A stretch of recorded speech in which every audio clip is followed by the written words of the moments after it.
The field. Every neighborhood has one. Grass, concrete, or dirt. The stage is the same. The rules, unwavering. And the goals, beautiful. It goes in! Improbable scenes! It's where the dream begins to achieve the ultimate victory. The underdogs have prevailed once again! One cup, open to all. There is a celebration in Orlando. Now, America's oldest soccer tournament is back. Oh, it's incredible!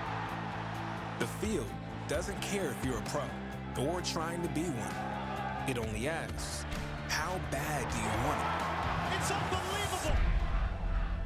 The Lamar Hunt U.S. Open Cup.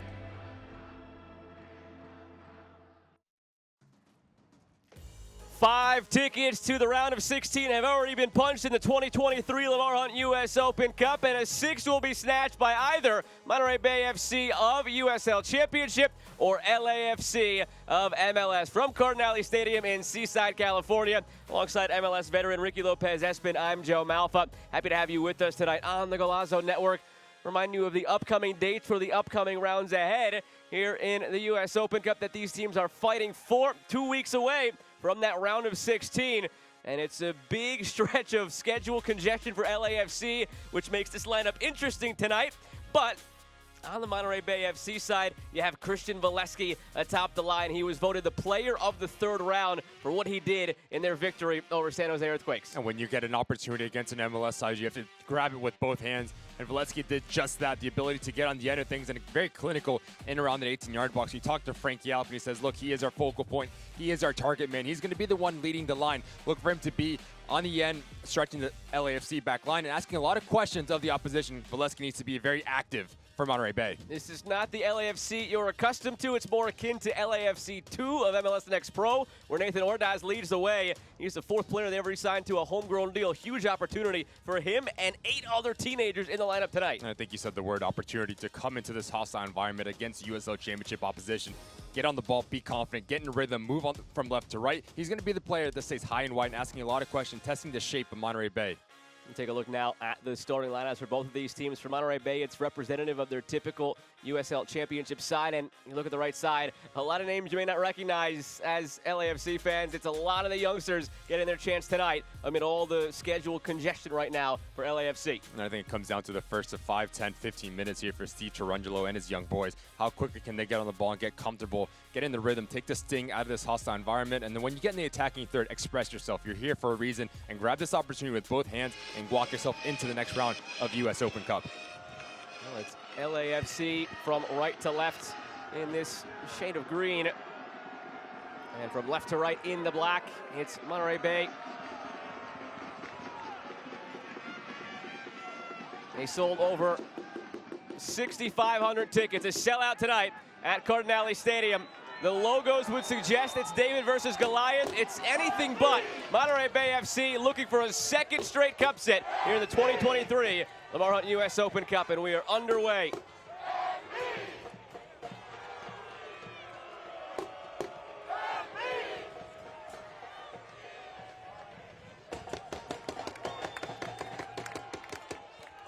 Had a chance to chat with Frank Yallop ahead of this one, head coach for Monterey Bay, and we asked him very directly, you know coming into this game, the way things are right now for LAFC, their run to the Champions League final, their stretch of play right now in MLS where it's very congested, you know you very well may see something more similar to their MLS Next Pro side, and that's what we have here.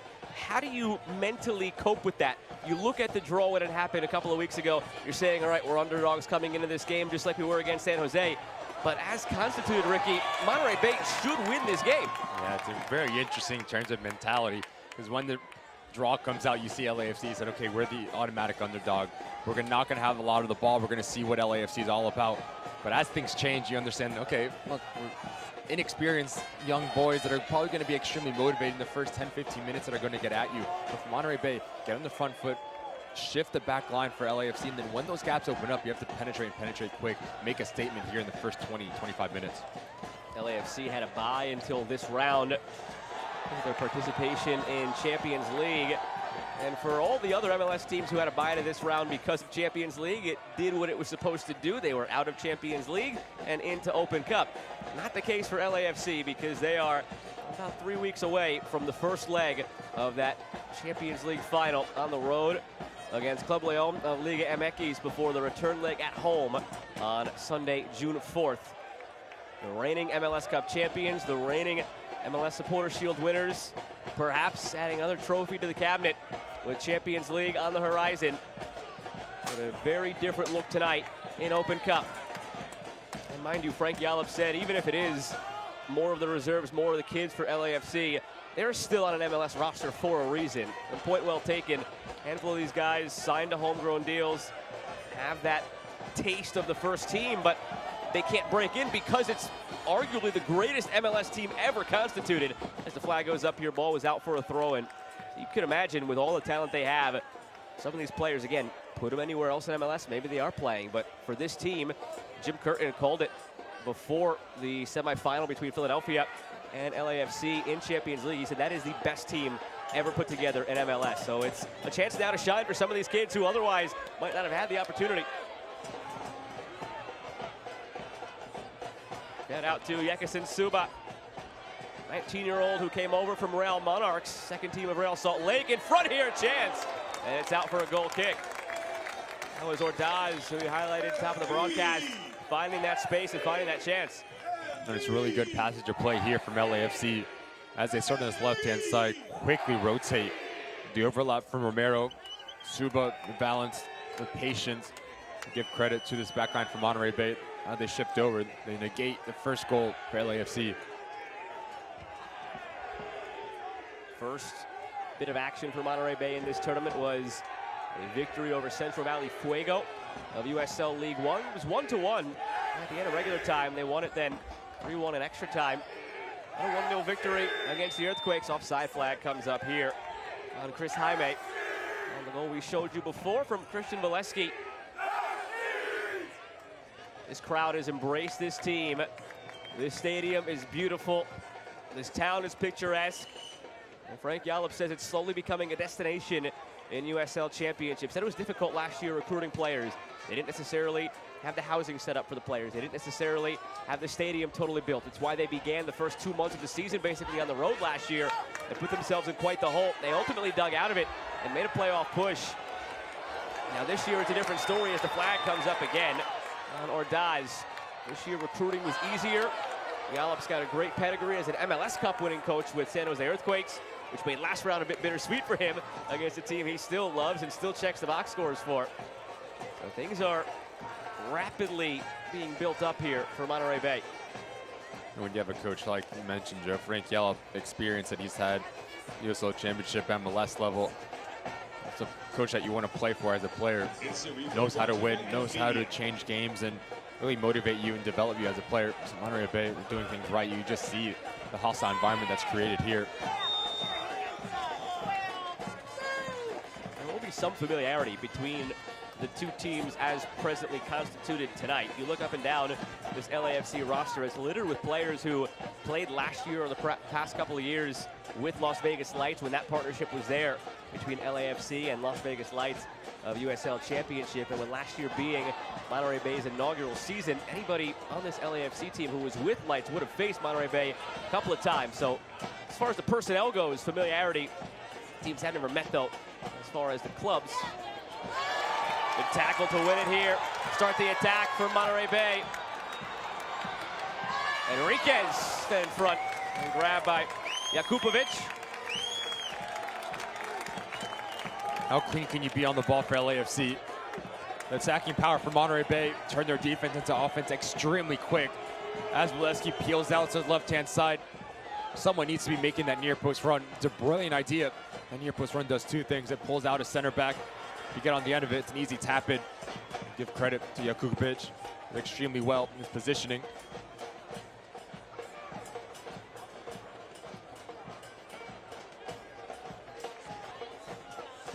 At some point this evening, we'll get the official tally of the attendance here. But again, they sold over 6,500 tickets, got to the standing room only aspect of things, and you can hear it. These fans are raucous. It's maybe not the LAFC side they expected, but Frank Yallop said it's a great opportunity for a lot of onlookers in the community who know a team exists, but maybe don't know what USL Championship is. Maybe think it's a semi-pro team that just sort of popped up in the area. Not the case, and maybe those onlookers who are casual come in tonight, see this, and start supporting the team, realizing what it is, realizing what they've built. Well, it's interesting. We talked about when the draw happens, you circle this game saying, look, we're welcoming an MLS giant. So fans that are around the Monterey Bay area understand, okay, LAFC's coming to town. I need to buy the ticket to watch them play. And then you start scoring goals if you're Frank Yallop, having that attack-minded football that he likes to play, very expansive, very traditional. Score goals, you get fans. Fans want to see exciting football. And the players that Frank Yallop has at his disposal here on tonight are exciting, especially in that final third. Chuy Enriquez gets it back into play. Back for James Murphy. And fed to Maury Donor. So consistent up and down this right flank for Monterey Bay in league play last year and already this season. To do it all man for them offensively and defensively. Donor in some space here. Maury Donor. And that is out for a corner kick. The shape for LAFC needs to be spot on in terms of the rotations. Pardon me, out for a throw. It spun beyond the flag. Or did it? They took the throw thinking it was a throw, and it actually is a corner. Let's trust your gut, Joe. Come on.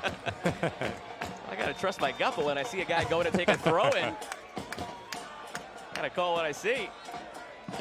James Murphy from the corner to the back post. Headed centrally. And now LAFC was able to get it clear. Only part of the way.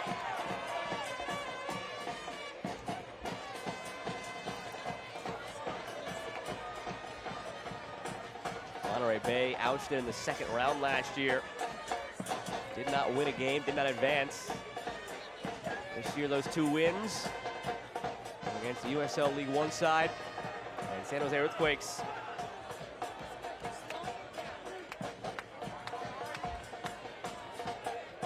LAFC made the semifinal back in 2018. Their inaugural stint in US Open Cup. This is their 4th appearance. Kai Green wearing the captain's armband tonight without Hugh Roberts in the 11. Look forward to Revelar. Cleared out by Noah Dollenmeyer, who at 23 is one of the veterans of this side tonight for LAFC. 87th pick in last year's draft out of Cal State Bernardino. Another corner on the way now. This time it's definitely a corner for Monterey Bay. You see what Frank Yallop's trying to do, trying to overload on the wide areas, whether it's Revelar and Donor, never getting caught in the same plane as one stays centrally, one goes around the corner. So for LAFC, it's a massive challenge in terms of their shape and rotations. You don't want to have players running through you without having that communication, passing players on. You now have to deal with a very dangerous set piece 10 minutes in.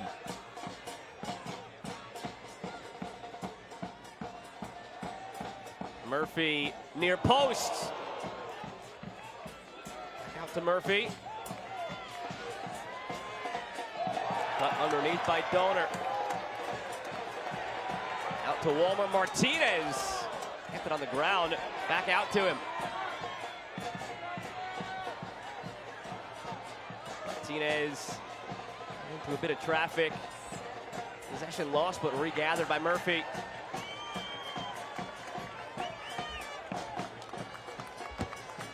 Very difficult time at the moment. LAFC playing out of the back.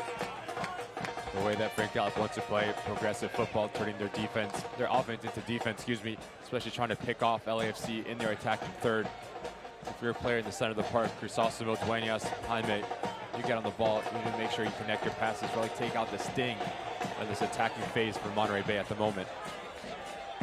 Alex Dixon hasn't touched the ball much, but he fit it out wide. Is sent back his way, went over his head. Dixon is a danger man for Monterey Bay. 9 starts in the Young USL Championship season. 7 goals in those 9 starts.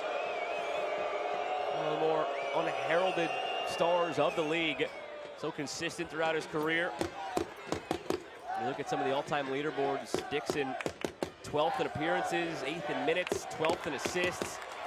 Knocking on the door of the top 20 in goals all time in USL Championship. And if you dig deeper and look at the goals list and the assist list, the next step for him, there's a bunch of players who are tied on maybe a goal or two or assist or two ahead of him. So he's knocking on the door of the top 10s in those as well. Played wide here for Suba. Has a go of it. Siaha there. First real opportunity of the night for LAFC. The ability to stretch a game with Ordaz, and then you have Suba, the constant. He stays high and wide, puts a lot of pressure on Donor. Do you stay essentially, stay compact, or does he come out to face this tricky winger? So he hit it as clean as he would like. And again, just have to reiterate, just because it is a young LAFC side, 3 players over the age of 20, rest teenagers, doesn't mean it's a side lacking talent. There's a reason that they are considered the future of what is currently the best club in MLS.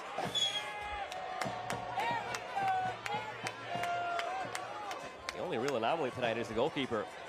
Jakupovic is 38 years old. His center back pair of Diego Rosales and Noah Dollenmeyer are combined 40 years old, just 2 years older than him combined.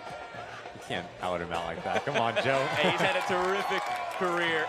He's been all over the world. Spent time in Russia, Greece, Leicester City, Everton. Last couple of years, been predominantly a good veteran backup to have for clubs. On match day 7 of this MLS season, he became the 5th oldest in MLS history to start a game since 2014. But with a youthful side like this, you love to have that experience and vision calling the game from the back between the posts. We've talked about success for LAFC in terms of CONCACAF Champions League, MLS Cup, and in the MLS regular season. What an opportunity for these young men just to pick the brains of those players. You have a Jakupovic in goal, talk about his experience and the success that he's had throughout Europe. When you come into a hostile environment like this, playing against older men, getting those little nuances and little things that can help you succeed are massive opportunities. And you're just in that environment for LAFC and these young men, just terrific situation to be a part of. Jakupovic made his Switzerland debut in August of 2008. 2 players on the right side of his back line tonight, Diego Rosales, Javier Romero, were 2 years old when he debuted for Switzerland. I really like just the fluidity on the top line for LAFC at the moment, where Dawes doesn't need a second invitation to run in behind, and what that's going to do, it's going to stretch out Kai Green and Moby Fair, so that's going to give the real estate for Jaime to operate underneath him. And you have a willing runner to play in behind, ask a lot of questions and puts a lot of challenges on the back line of the opposition. Quarter of an hour gone here at Cardinale Stadium in Seaside, California. Alongside MLS veteran Ricky Lopez-Espin, I'm Joe Malfa. Happy to have you with us on Golazo Network. If you're just joining us, looks like David and Goliath in terms of the logos, in terms of the upper left of your screen. Monterey Bay hosting LAFC, USL Championship versus MLS, but all the big guns left at home for this LAFC side. Congested stretch of schedule coming up in league play. And they have the first leg of their CONCACAF Champions League final against Club Leon just 3 weeks away. Need for the Beasts have to pull back somewhere. They're only human in the end, these players on the field. Steve Grundolo cannot push them all in all these competitions as much as you'd like to win them all. And they've done that recently. MLS Cup, Supporters Shield on the way possibly to Champions League. Have to sacrifice somewhere. Monterey Bay hopes that bodes well for them. Ousted in their first try of Open Cup last year in their first game against a lower division side. They've won 2 games here, already upset 1 MLS team in San Jose. They'll defend their first corner of the evening. Starting to get on the ball a bit more. LAFC did extremely well just to weather the storm the first 10 minutes. Other than that, hard to see the confidence come within the young boys. That's a brilliant opportunity. Set pieces. You don't have much of the ball. To find that opening goal. Probably like Crisosimo, you know he's going to provide the quality on that right foot. Here is Crisosimo, 26-year-old. Spent a lot of time with Las Vegas Lights in USL Championship. Still loose, edge of the area here. Taking a deflection. Referee still mulling it over. And it is another corner on the way for LAFC.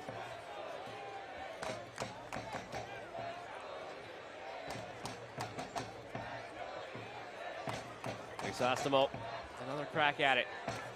Just 3 total appearances this year. 1 in MLS Next Pro, 1 in MLS, 1 in Champions League. Chance for some minutes tonight. Clears it ahead, knocked away by Murphy in the area. Duenas leads it back out wide for Crisostomo. As Christian Torres showing short. And the 3rd corner in rapid succession now for LAFC. Good sustained pressure here down in that corner of the field. Possession had been over 70% in Monterey Bay's favor through the first 15 minutes.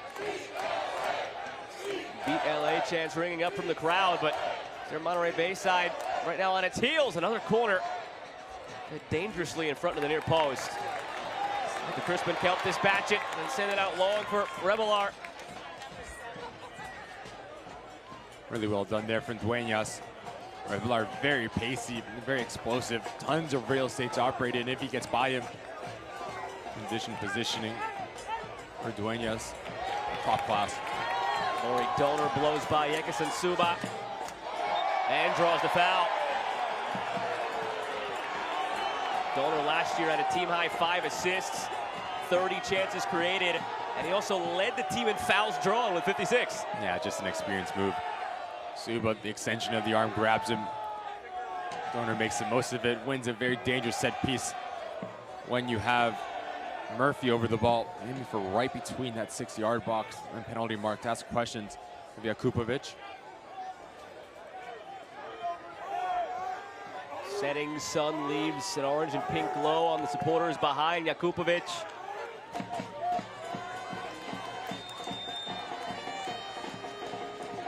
Murphy delivers the free kick. It's headed wide.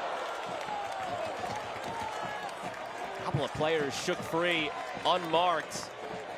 In the end, Moby Fair was the one who got his head on it. And he hits it extremely well here, Murphy. It's fair. Just plays off the shoulder of the back line of LAFC. He should do better with that. 7 yards out. Ball's coming over your right shoulder. You don't need to hit it too hard. Just guide it into that far post.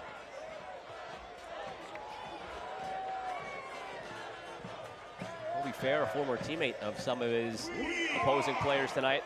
Like Crisostomo, was with Las Vegas Lights for a couple of years before he did not play in 2021 and then joined Monterey Bay last season.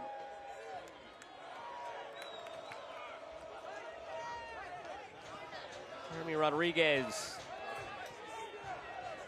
into Crisostomo and wide for Javier Romero. Dollenmeyer. LAFC 2 and MLS Next Pro have been a good defensive side. And I got to bring that up because the majority of players out there tonight are regular starters for that team. They've only given up 7 goals in 6 matches, but goal scoring has been an issue. They've only scored twice in those 7 games. Still winless right now. 4 losses and 2 draws. MLS Next Pro also has a wrinkle where there are no ties. You go to a shootout to give a bonus point at the end. They've lost both their shootouts too, so they haven't tasted a victory in any capacity, whether regulation or shootout. Go ahead. That might be interesting as well. You talk about Open Cup. There needs to be a winner at the end of this thing, so the experience would kick from the spot. That's exactly where I was going. Yep. That would make such a good team, Joe. I'm just going to say, if they can hold on to this and it ends up tied, because of that, you have a team that's taken some penalties already this year.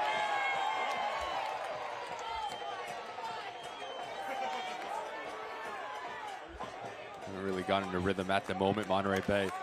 First 10 minutes getting on the ball. We haven't said Alex Dixon's name, Valesky, at all. Or Frank Yallop, you want those 2 players on the ball, working together, pulling players out of position. Give credit to LAFC. Defensive positioning, just like you mentioned. Their LAFC 2 and MLS Next Pro, very hard to break down at the moment. Space for Revelar, has Donor. Feeds it his way. Maury Dolner cutting it back, trying to draw another foul. Saw what that free kick did moments ago. Led to a good chance, but no whistle this time.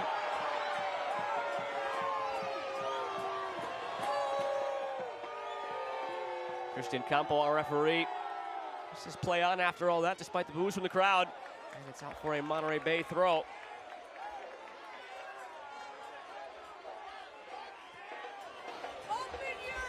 Had a chance to call a couple of their games.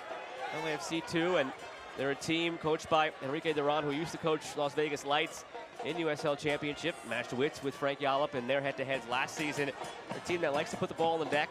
Very good in terms of the possession. Just a different dynamic tonight. Not going to see much of the ball. Mostly controlled by Monterey Bay. All the way back to Jakupovic. Sends it long.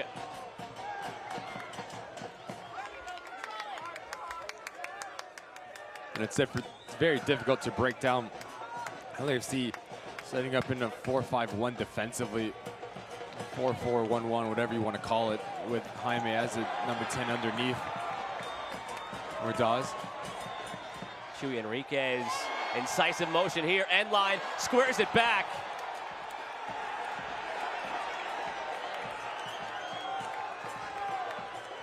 We're back to that point, so that means you have a double pivot between Crisosimo and Dueñas. So you never want to get caught too high. As one goes, one stays. Play that security blanket in front of that back line. On the other hand, if you're Monterey Bay, the movement right underneath Valesky needs to be extremely exquisite to pull players out of position and open up gaps so you have the combination play.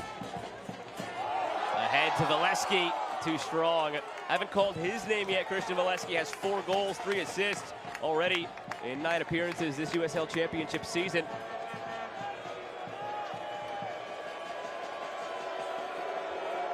When Alex Dixon's on the ball, if you're a striker, making that far post run is going to be your bread and butter. Just splits the center backs, Valesky, just too much weight on it.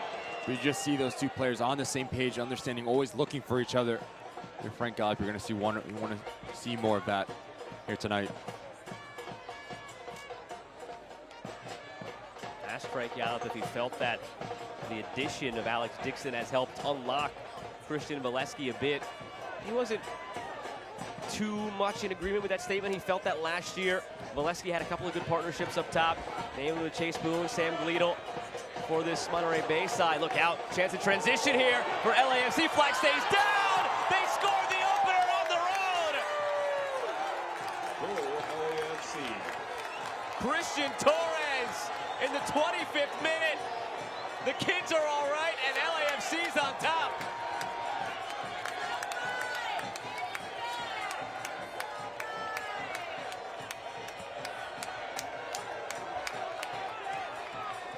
Winning second balls is going to be extremely important. You put Jaime underneath Ordaz, and he stretches the back line. And that leaves a lot of real estate for Torres to come in behind. Plays off the shoulder of Green and Martinez. And Asiaha comes off his line. Talk about a classy, composed finish from a youngster up to the court to celebrate. LAFC 1-0 up on the road. Dream first half for Steve Cherundolo. Christian Torres, the 19-year-old, signed his homegrown deal in July of 2020. He's already made 9 appearances in MLS with a goal. Hasn't seen much time recently. Again, they have the best team arguably in MLS history. It's a tough lineup to crack. But he left LA Galaxy's academy to join LAFC when they came into existence. He's on the Mexican national team radar. 5 appearances and a goal for the U20s last summer in the CONCACAF Under-20 Championship. And we talked about it early going. Just because there are a grand total of 8 teenagers in this lineup for LAFC doesn't mean this is going to be a walkover for Monterey Bay. They're in this program, in this club for a reason. Some of them, many of them already with MLS experience or international experience. And a sloppy play for Monterey Bay puts them down 1-0. And it's such a special position to be in as a number 10, Jaime, just right underneath Torres. You play off the shoulder of the opposition, whether it's Yoseki and Murphy.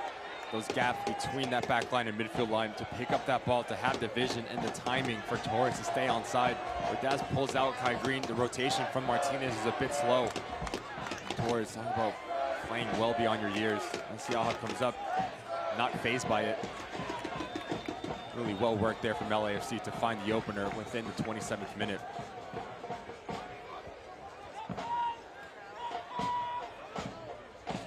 It's got to be such an interesting evening to coach for Steve Cherundolo. On the one hand, you throw this team out there and they have nothing to lose, and you're trying to get the most out of them that you can.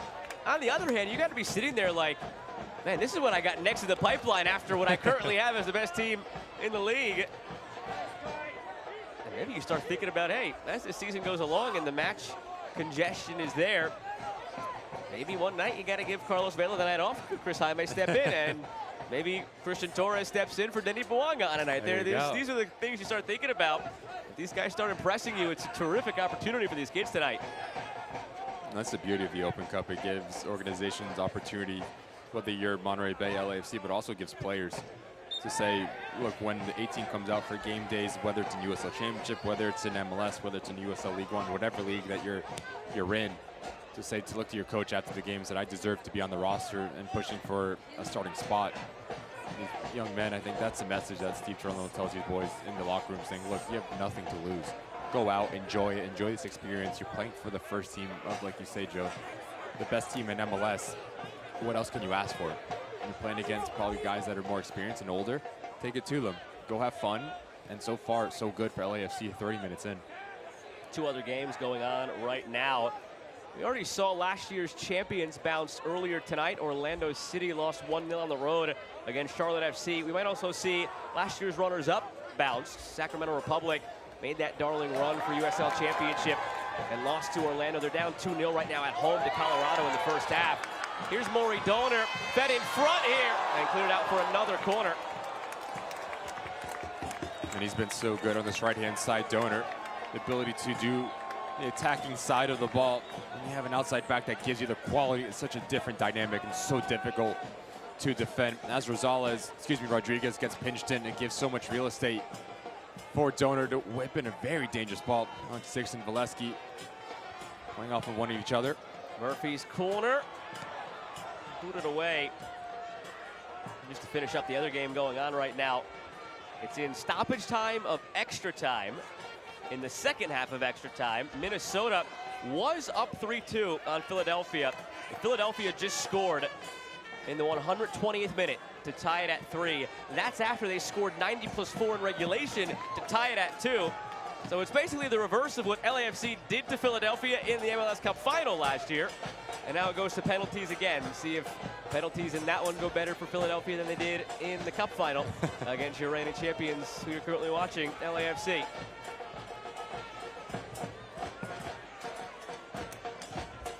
Just see it's a big stagnant at the moment for Monterey Bay on that front line. Very easy for LAFC just to rotate over and shift, not giving any gaps. You need, whether it's Valesky to pull a center back out, Dixon needs to come alive a bit more, playing those half spaces that we've seen. The success that he's had in USL Championship. Not clicking at the moment for Monterey Bay. Hustle from Valesky made it difficult for Jakupovic. Got it away just in time.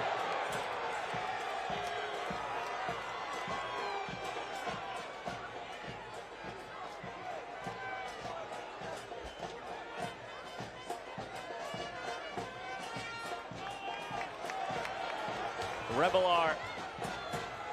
Valesky lays it off. Half an hour into this one.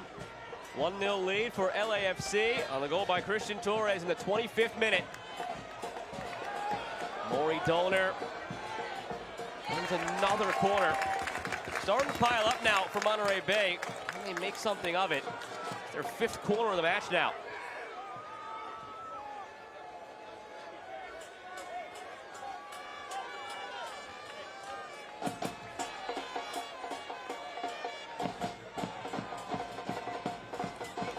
Murphy once again, the outswinger. Dropped in top of the 6. It's loose in front, off the crossbar. Still alive. Enriquez. LAFC looking to work in transition now. Inches away from being a 1-1 game. Can they make it 2-1 now at the other end of the field? And it's played back calmly to Siaha.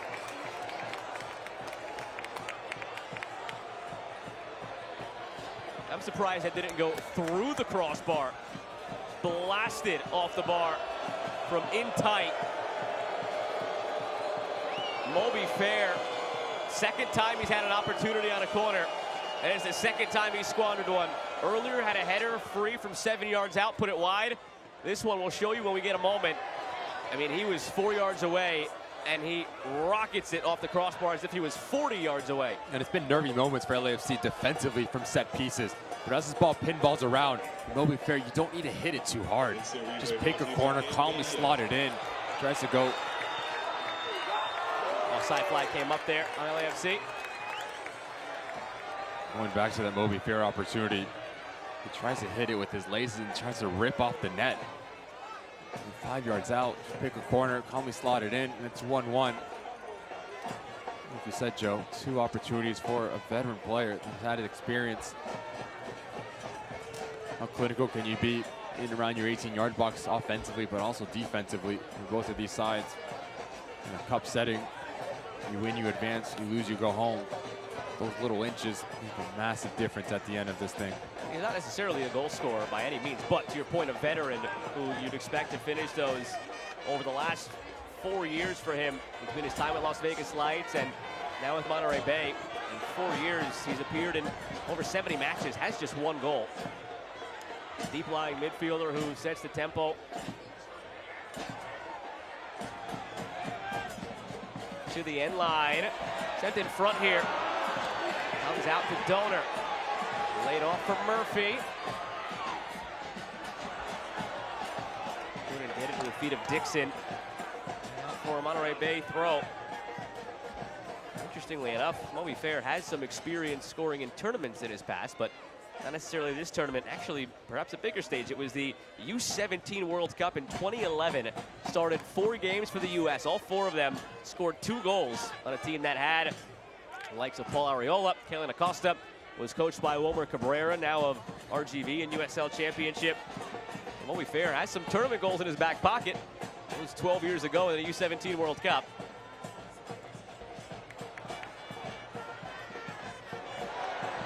Revelar. A free kick on the way from Monterey Bay. Could have had Moby Fair facing one of those 2011 Under-17 World Cup teammates tonight in Kellen Acosta had LAFC had its normal first team.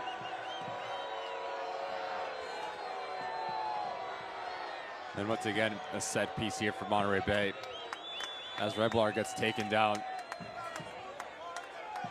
Very rash there. Chrysostom, I think he's very lucky not to see yellow come from the backside of Revelar. Excuse me, Duenas. Once again, if you're Murphy, you're just whipping this thing into a dangerous situation and causing chaos and confusion within that back line of LAFC. Flipped ahead. That back line does its job.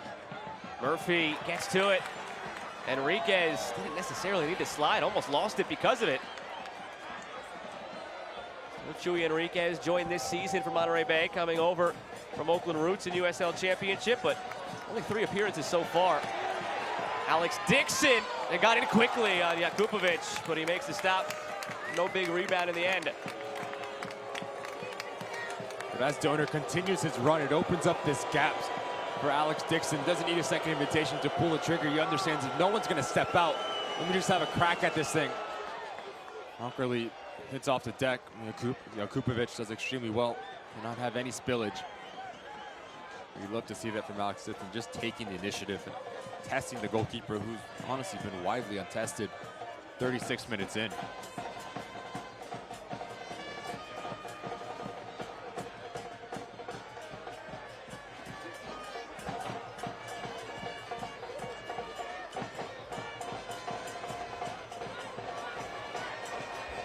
Suba going right at that back line with purpose. Back to Rodriguez. Siaha gobbles it up. Not sure if that was a shot to the far post or a cross. Either way, Siaha deals with it. Rolls it out quickly. Enriquez carries.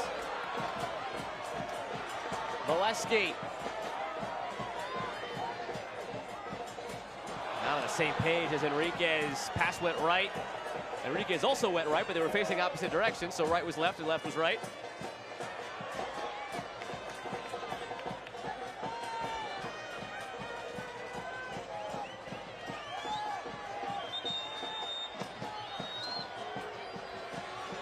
Monterey Bay player down. Referee stops the action. Pardon me, LAFC player down.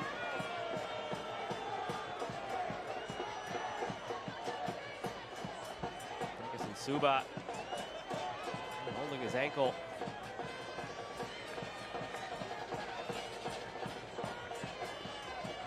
Chance for both of these teams around him to catch their breath a little bit, digest what this first half has been, and get ready for the final few moments of this first half. And if you're LAFC and Steve Cherundolo, you have to be happy with what you've seen in every aspect. You've defended well. Yes, you've bent a couple of times and created good looks for Monterey Bay, but you've held through. You had your one counter, you scored on it, and you're up 1-0.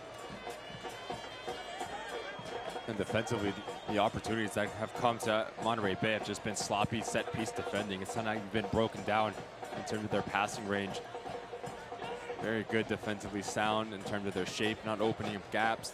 Offensively, very dynamic. In their defense into offense, extremely quick. Winning second balls, you can just see Mark Dos Santos talking to Crisostomo. When the ball goes by you, your job is not done. You need a back press. Valesky and Dixon like to play in those half spaces. So if you're the double pivot between him and Dueñas, defensive duties are almost as equally important as your offensive duties. I think he's been very active. Suba as well. Very active on the left-hand side, just asking questions. And his relationship between him and Rodriguez on this left-hand side, very good. So far from the young boys, playing well beyond their years. There's a little murmur that goes around here or there about Steve Cherundolo and the quality coach that he really is. Some say, well, he's got the roster he has. How much is it him? How much is it not him?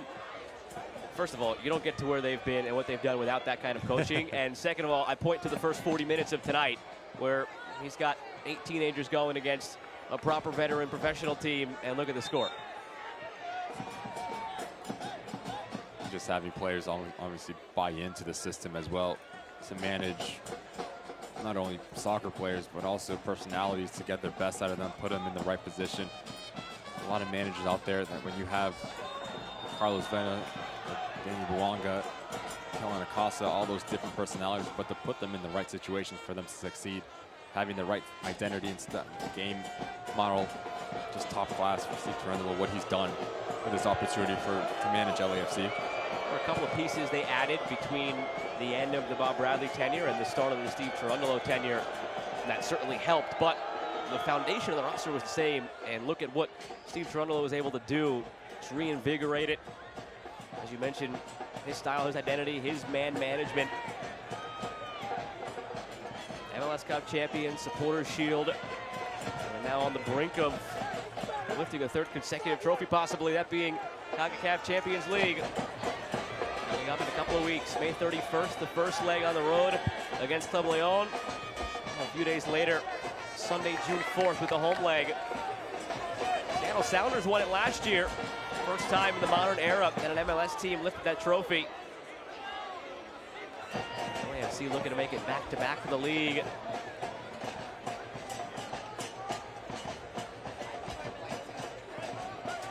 Monterey Bay looking to make it a second cup set by a USL Championship team tonight after the Pittsburgh Riverhounds went on the road and took down New England Revolution earlier tonight.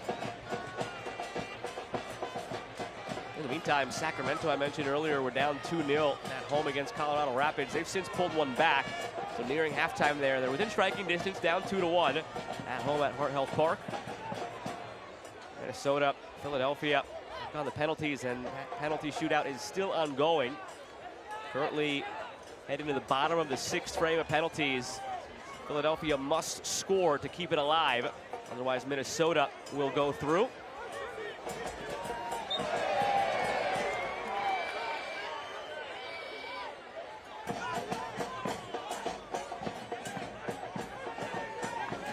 Whichever team prevails there on penalties will be the 6th team officially through in the round of 16. Either LAFC or Monterey Bay will be the 7th, and either Colorado Rapids or Sac Republic will be the 8th. And then 8 more games tomorrow. Maury Donor slips it forward to Revelar. Just got under it too much. Opportunity gone by the wayside. Once again, Monterey Bay doing extremely well getting to that final third. That's that execution, that last bit of quality that's expected from Frank Yallop has been letting them down time in and time out. You're getting the looks, you're getting into positions. And again, just a bit too heavy there from Revelar.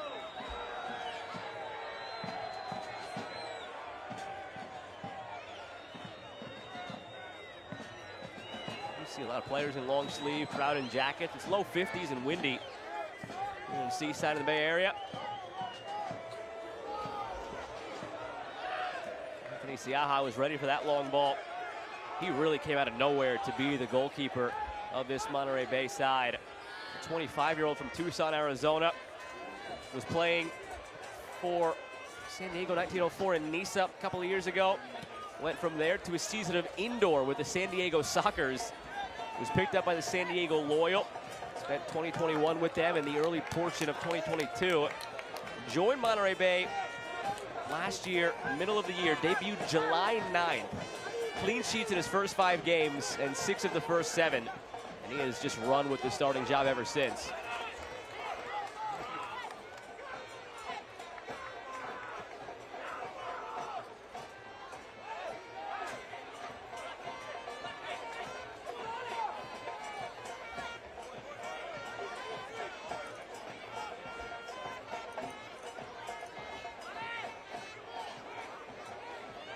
Here's Ordaz. Ricochets out to Duenas. Now Torres, the goal scorer.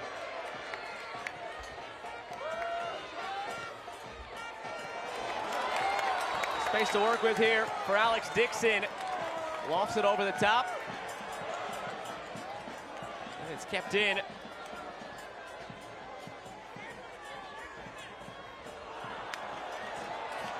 Given away by Yoseki.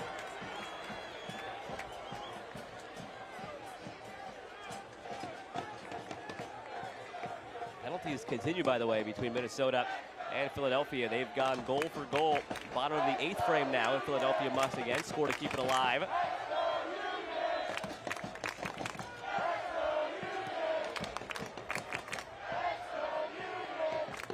Kai Green has to bike it away. But it's only as far as Ordaz. He's taken down. Free kick on the way, and a yellow brandished. A chance before the half here for LAFC to go up by 2. Well, we've talked about playing direct football and stretching Monterey Bay. What the willing runners that C. Cherundolo has at his disposal. This time it's Jaime making the run that breaks the line. And then it's Ordaz who hangs back and wins his second ball. Gets a better body position, and Murphy feels the contact, goes down. Now it's a very dangerous set piece for LAFC. There's no need to take that contact if you're James Murphy in that situation. Running into traffic, just working together for LAFC, the young men understanding as one player stretches, there needs to be a secondary action to win that second ball. And now you have a very dangerous, 2 minutes of stoppage time. Favorable set piece right before halftime. Daniel Crisostomo. Nathan Ordaz both standing over it. 2 minutes of added time. Crisostomo looks the more poised to strike this with the right foot.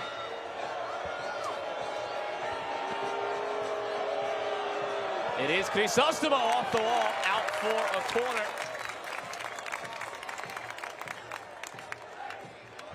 And it's such a difficult technique to go up and over the wall and underneath the crossbar. Crisostomo definitely has it in his locker, but give credit to Siaha. Puts his wall extremely well positioned. He's jumped together, put it out for a goal kick.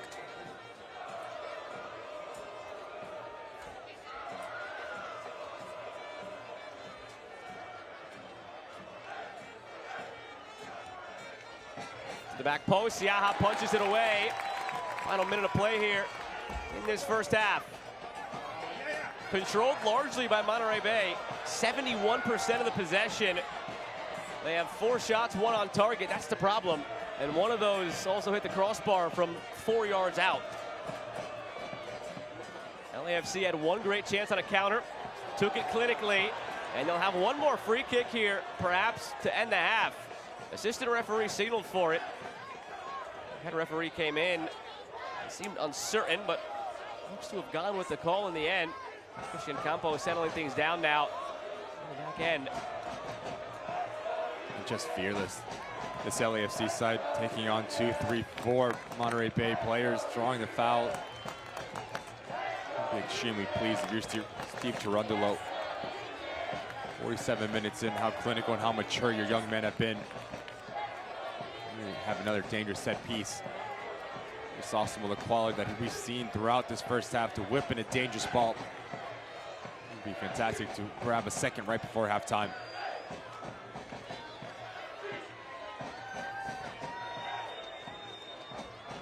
Certainly stun and silence this crowd.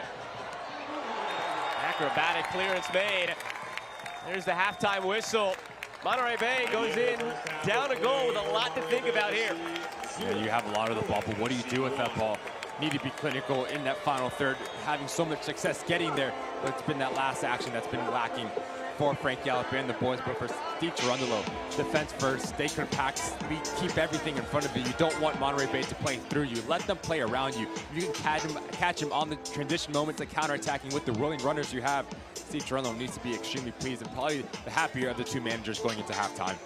LAFC takes a 1-0 lead into the break. When the draw was conducted, you looked at this, you said David Goliath. You've got Goliath LAFC, reigning MLS Cup champions, maybe on the brink of CONCACAF Cup championship glory as well. Monterey Bay, the underdog. And the lineups come out, and it's maybe flipped. And then the score line backs up the original. It's LAFC up 1-0 on the road.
Welcome back into Cardinale Stadium in Seaside, California, where Monterey Bay FC is down a goal against LAFC through 45 minutes of their round of 32 clash in the 2023 Lamar Hunt U.S. Open Cup. We take a look now at highlights from half number one. And Ricky, there were chances and a lot of control for Monterey Bay, but it was LAFC and the teenagers out there clinical taking the lead. And it's just out of shape here for Monterey Bay as Murphy and Fair get caught way too high. Just talk about the movement. Jaime wins that second ball. It's a run from a deep line position from Torres. Finds it back on net. Talking about composure. LAFC had it. Monterey Bay didn't. Moe Fair, 4 yards out, tries to go for the home run and try to rip off the net. Just place it into a corner. It's 1-1. But if you're Steve Cherundolo, you have to be extremely pleased with the boys taking this opportunity with both hands and grasping it and making this game theirs so far. Monterey Bay from right to left in the blue. LAFC from the left to right in their unique shade of green.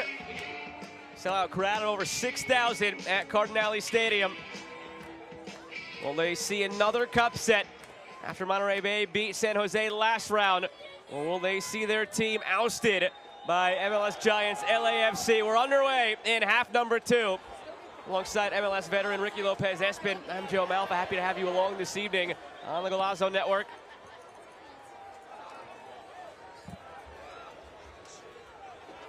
No changes by either side at the half. Same 22 who began the game begin the second half. Played out to Walmer Martinez. Salvadoran senior international. Flick back to Chuy Enriquez. James Murphy. And Maury Donor. Very active in that first half. Maury Donor slipped through to Valesky and blocked. I don't think that was the intent there. It looked like that pass was just behind Alex Dixon and happened to be in the path of Valesky when all was said and done. But nonetheless, better possession here for Monterey Bay, possession with the purpose. Moving the ball from left to right and playing off of the shoulder. Valesky understanding as Dixon goes down. Let me sniff this one out, be opportunistic.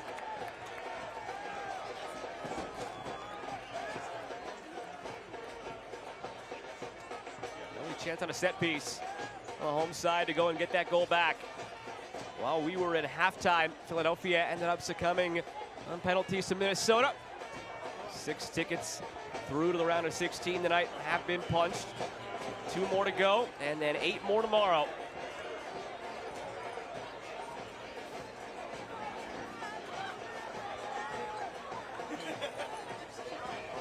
James Murphy from the wide free kick.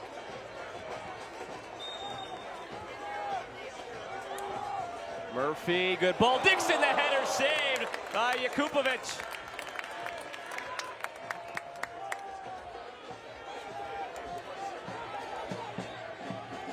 Ordaz wreaking havoc here, but he is called for the foul. You see clearly what LAFC is trying to do. As we take a look at this free kick from Moby Fair. Excuse me, James. Quality service. Gets on the end of it. Jakupovic understands to turn this defense into offense. Try to catch this Monterey Bay side in transition moments. That's what Steve Cherundolo's trying to do. Force a turnover. Quite direct, getting behind the back line of Monterey Bay. So positioning, communication between Fair and Green needs to be spot on. You can't get caught way too high. Don't want to overcommit. Charlotte FC beat Orlando. Inter Miami beat Charleston. Pittsburgh Riverhounds of USL Championship beat New England Revolution. New York Red Bulls beat DC United. Chicago Fire beat St. Louis City. And Minnesota United beat Philadelphia Union. There's 6 games already in the books. Also, just beginning the second half in Sacramento. Not too far away from here. 2-1 lead for the visiting Colorado Rapids over last year's runners-up, Sacramento Republic. We could see both of last year's finalists ousted just hours apart tonight. Orlando losing in the earlier window of play. Revelar has the ball in the midfield for Monterey Bay.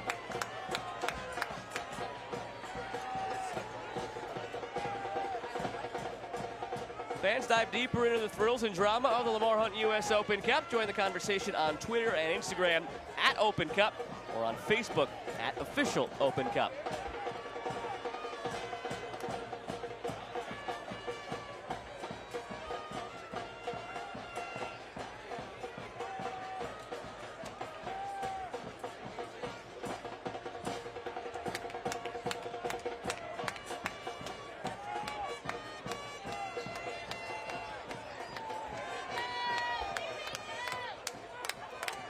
Bolesky.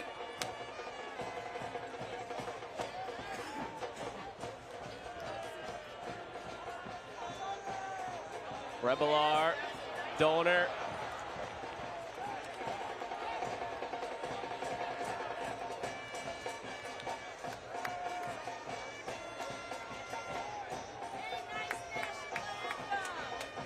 Penny for the thoughts of Frank Yallop. It's a man who's seen a lot in this game, his decades of coaching. He touched on it in the first half. You see the cards drawn.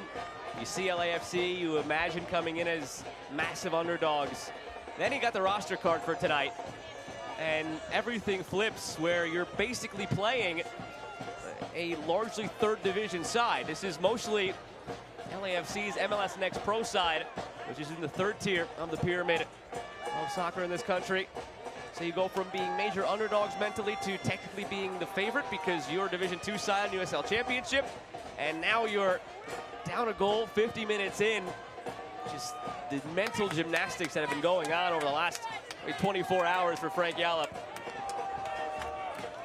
With that said and done, whether you are an LAFC player, Monterey Bay player, when you walk across that white line, you need to put the same effort, same foot forward in result-driven business, especially in a cup competition.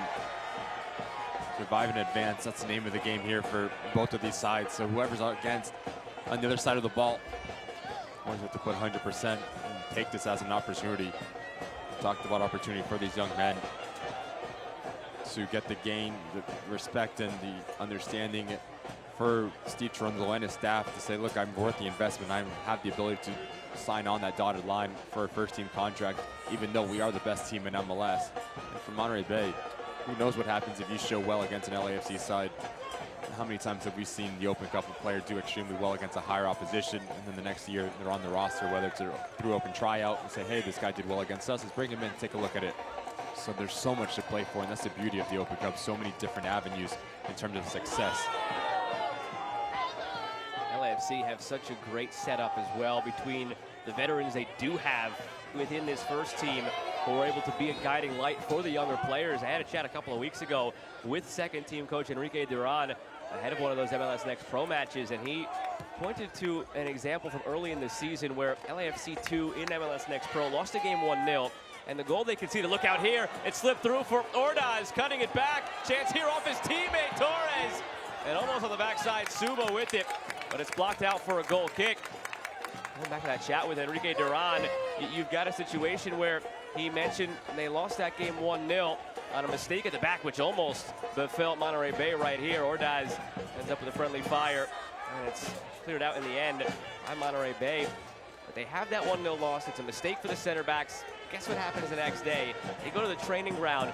Instead of going to the coaches, instead of a film session, Giorgio Chiellini, who's done so much in this game in Italy with Juventus, with the Italian national team, captain of their Euro 2020 winning side, he takes them aside and has about a 20-30 minute chat about what he saw in the play, how he would have handled it, how he thinks they should handle things going forward. That's invaluable, and that's not something you see necessarily at every club around the league, but with this LAFC team, they've made the investment in the players. They've brought in the marquee names like a Chiellini, who are also veterans, who are willing to have their ear bent by the youngsters.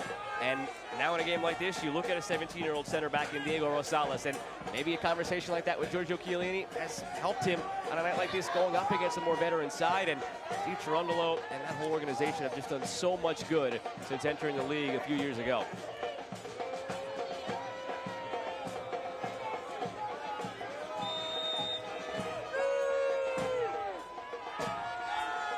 One of those young center backs, Diego Rosales, to restart the action. Ahead to Yekison Suba. Back for Dueñas, sent wide. Pardon me, Crisostomo on the opportunity.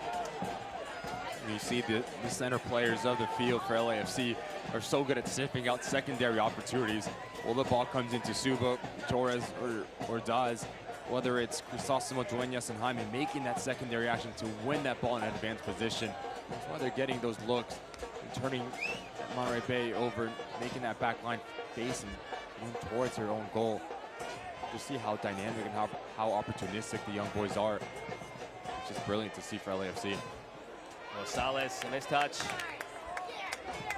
Chuy Enriquez sends it all the way back.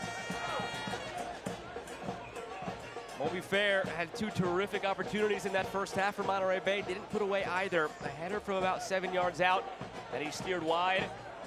And then a ball that just set up for him on the volley from 4 yards out that he rocketed off the crossbar. Out wide now to Enriquez, has the overlap of Martinez. Enriquez forced to do a 360, going 1v2.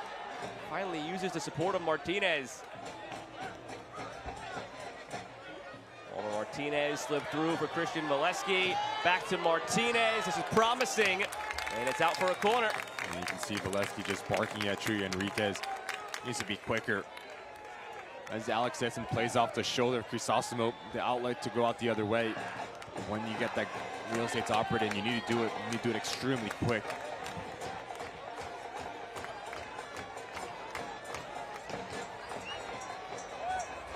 From the corner, sent long to the backside of the box, but once again, Monterey Bay unable to do anything with the set piece. They've had 5 corners now. They've had a handful of wide free kicks. Nothing has come of any of those. You've got a USL Championship side down against an MLS side. That was the case at Heart Health Park. A 2-0 deficit for Sacramento against Colorado Rapids. That's now 2-2. Last year's runners-up in a 2-goal hole. That battled all the way back. And Monterey Bay do the same thing here. In this triangle of teams in Northern California and USL Championship. Enriquez goes down, wants the call, doesn't get it.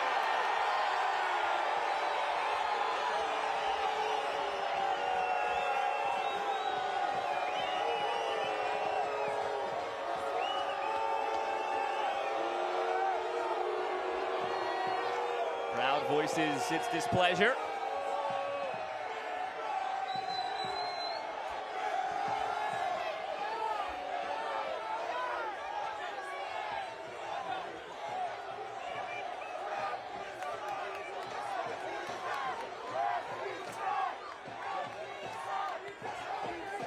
All the way back again for Kai Green.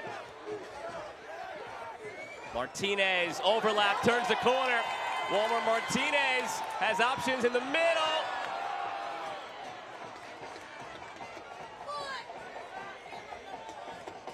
As quickly as I got that update, by the way, of 2-2 Sacramento, Colorado. Colorado scored again. It's 3-2 Colorado. So an ever-changing landscape. About less than an hour away.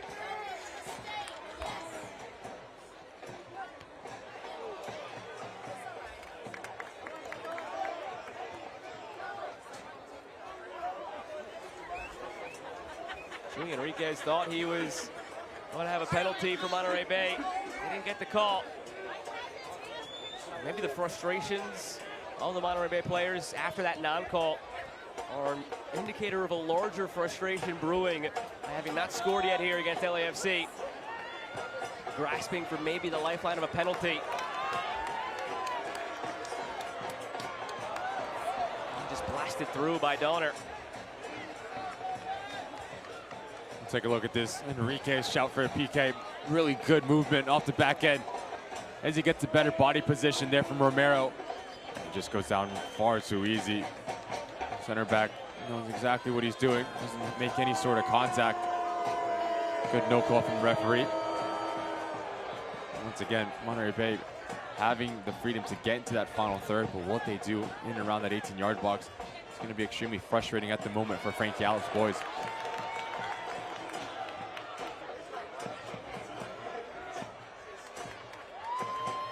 On the right side, Donner out for a goal kick. We're out of over 6,000. Starting to feel the tension now as we tick toward the hour mark.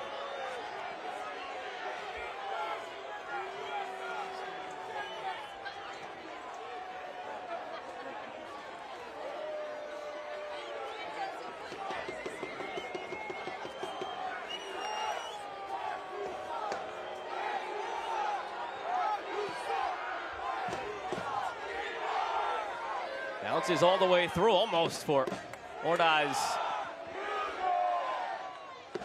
Moby Fair cornered. No call made as he went down. Play on, says the referee. And now he brings it back for a foul. Was trying to play advantage before the block was made by Diego Rosales. I argue what advantage was there to play.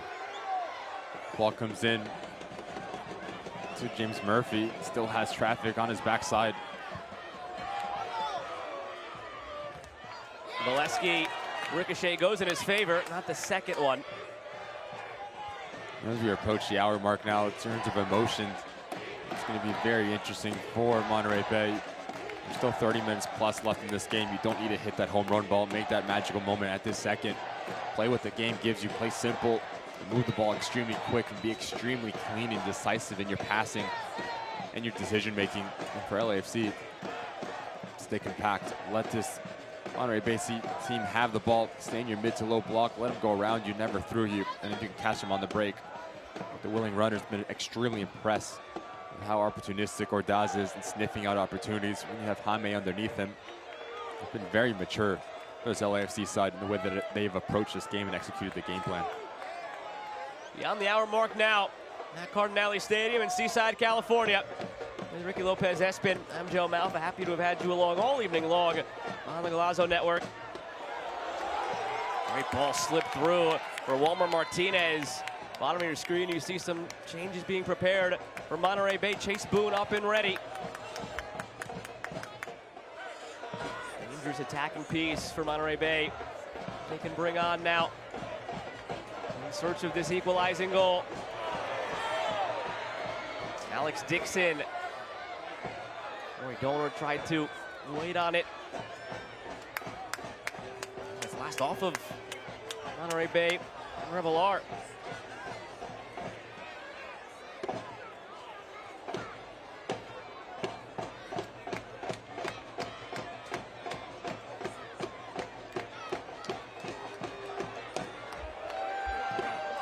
Enriquez. Donor, rather Dixon, feeds it in front of Valesky. With his right knee. Here's Donor. Just interchanging up and down that right side with Dixon more in the second half and creating some space because of it. Donor draws the foul again. Mentioned it in the first half. He led the team in fouls drawn last year. Such a slippery player. A difficult one to stop. And here come two big attacking pieces coming on for Monterey Bay. Substitution of Monterey Bay FC. Coming into the match, number 31. Ugo Akoli, Chase Boone, Yoseki, and Dixon. They're bringing off a center back in one of those exchanges. Two strikers on. Ugo Akoli, number 9, exiting number 5. It was an interesting conversation that we had with Frank Gale say Chase Boone really hasn't had his form that he's had last year, the ability to have that productivity in terms of assisting goals. Throw him up there with Valesky, let him run on the side of Akoli, who's an out-and-out target number 9, likes to invite pressure. So moving off the ball is going to be extremely important as we keep plugging away in this game for Frank Gale up in Monterey Bay.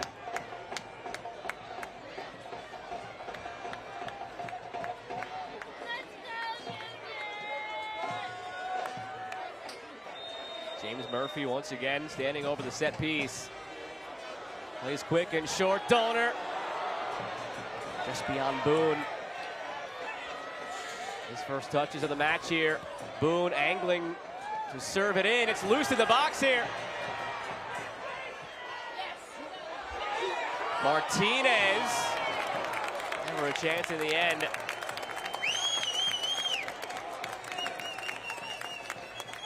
Ugo Akoli just made his season debut this weekend for Monterey Bay. Got back to 100%. 33 appearances, 13 starts, and 5 goals last year with Orange County in USL Championship. Got a good history in the league. 2016 was the Golden Boot winner and the MVP of the league with FC Cincinnati back when they were in USL before their move up to MLS. Closest he came to replicating that MVP form was in 2020, Ugo Akoli. At 30, his form has dipped a little bit, but always a dangerous threat. Again, 5 goals last year, mostly off the bench. Martinez shields it off in the corner. It's a different shape now for Frank Gallup as you bring in Okoli. He's going to stay high next to Valesky. Revelar's going to come in as a number 10. Boone's going to shift out wide. And then you have Murphy as a single pivot right in front of Fair and Kai Green, and 2 center backs. So now if you're LAFC, there's going to be a lot of real estate to operate off the shoulder of James Murphy. So Crisostomo, Dueñas, and Jaime, their movement in those half spaces to get the ball in the half turn with the willing runners that they have on the front line. There's going to be a lot of space for success for Steve Cherundolo as we keep on going in this game. James Murphy would like maybe a little bit of revenge. The signing of LAFC back in their inaugural season in 2018. Just 1 appearance in an LAFC uniform for James Murphy. Came in a friendly against Borussia Dortmund. From there they cut bait, moved on to Scotland for a couple of years, and then to USL Championship with RGV and then Monterey Bay. It all started for him at the professional level there with LAFC in 2018. Over the top toward Okoli, mistimed his jump. And a handball was called against Monterey Bay at the edge of the area. It's a different look going forward as well. Okoli, big physical number 9. So him and Dallenmeyer going to be extremely important to see that challenge going back and forth.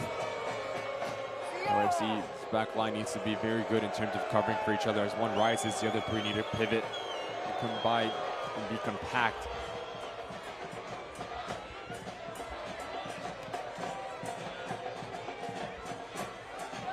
Torres, Suba in the middle, great movement. Crisostomo is stopped by Siaha. What a save by the keeper. What a build-up by LAFC.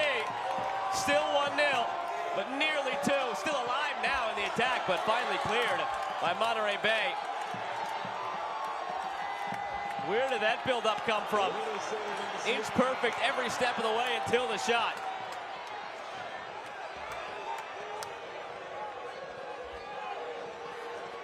Instant replay brought to you by AMP Media.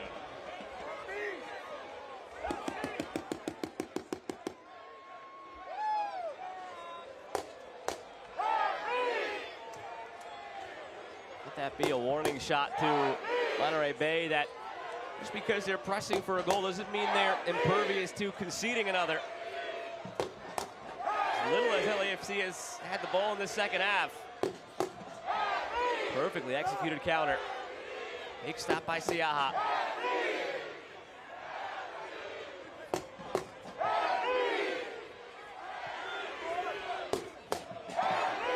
Rosales.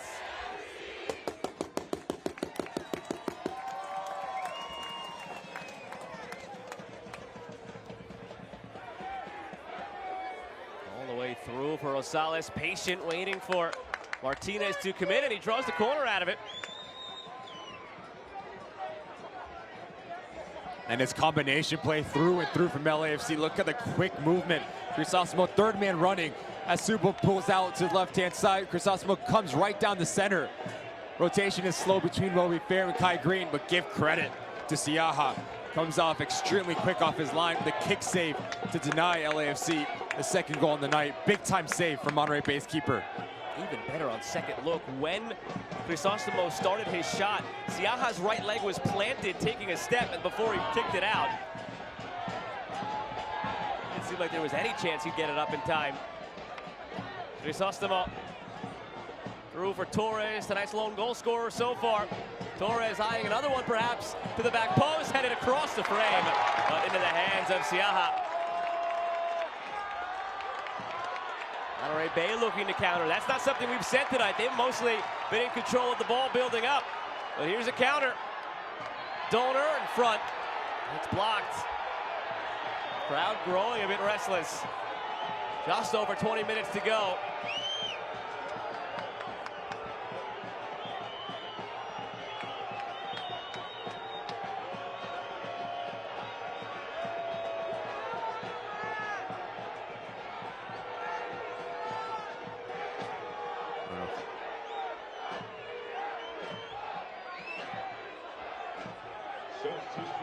for LAFC, number 39 coming off, number 38.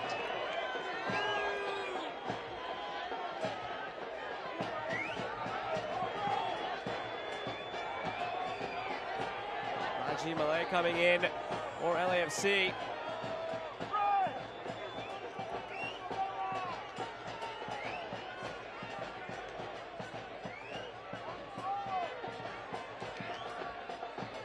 It's all for Yekison Suba.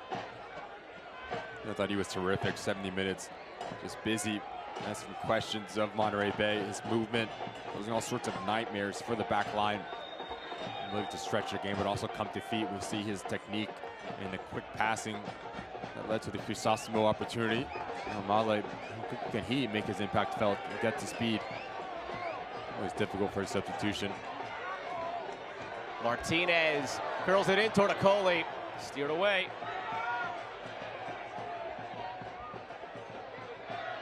Donor, end line, cuts it back. Valesky just missed it. Tries to knot it through, offside flag up on Akoli. Went to swing at it, Valesky. Came off his left plant foot before he made contact with the right foot.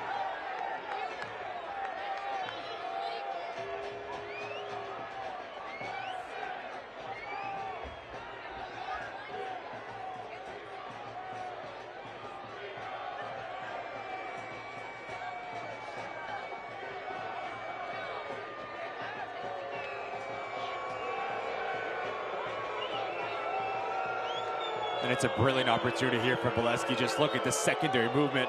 Creates a separation, cuts back. Just takes his eye off of it, swings for the fences and misses. It's been the story of the night here for Monterey Bay. And around that 18-yard box, just not clicking for Frank Yallop and company. We talked about composure in the first half. LAFC had the one real good chance. Composed finish by Torres. On the other side, a more veteran team. You had Moby Fair from 7 yards out. Then from 4 yards out, you have this one here from your leading scorer in Valesky. And each time, the header was rushed. The shot on the volley was rocketed off the crossbar by Fair when it could have just been a calm pass into the net. Here's Ordaz. Siaha comes through to head it away. He's off his line. Male shooting it. It's saved by the defender. Kai Green out for a corner.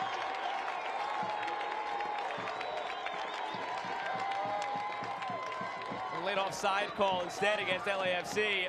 Bails out Monterey Bay. It's just so hard to defend Ordaz's movement, just playing off the shoulder in between Moby Fair and Kai Green. And Male, I think if he goes up and over, yeah, it's asking a lot, but does extremely well. And Kai Green, you see those acrobatics that get up? Dear Lord, Kai Green. Terrific stuff. All the way down the other end, ends up in the hands. We got Kupovic.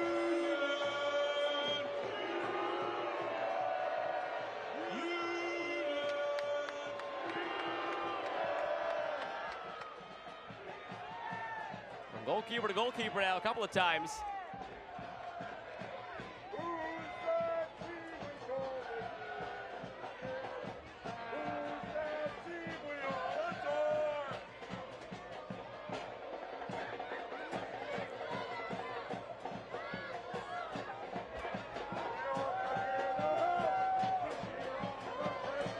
You need to be very careful now for Monterey Bay. Yes, you're trying to find this equalizer.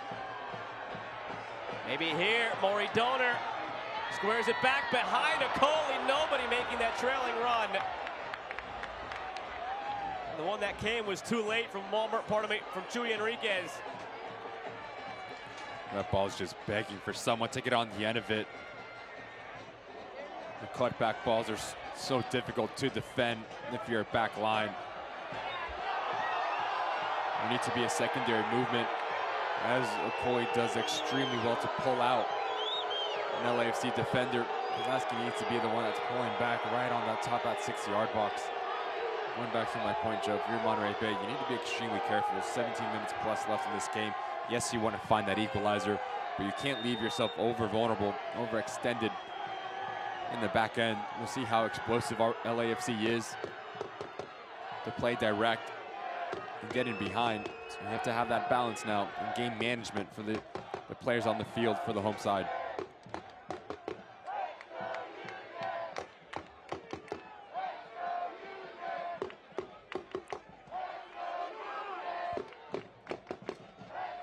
Diaz looking for it, takes it to the corner. A little early for that. Didn't really have many other options. Could have tried to win the corner by playing it off of the defender, but he's about 18 minutes early for that one.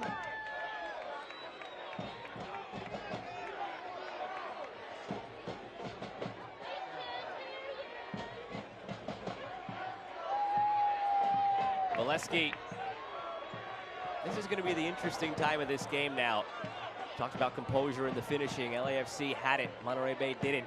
How about in closing out a game? This is where a young team will have to do some growing up. That's one of the hardest things that has to come for a young group. And I have seen action in MLS Next Pro, USL League One, other lower division leagues here in this country where you have younger teams. And part of the reason we see so many late crazy finishes is because you hadn't had that training yet in closing out a game. That's why you see 3-2, 4-3 score lines, and you look at the box score and, oh, wait a minute, half those goals happen in the final 10 minutes.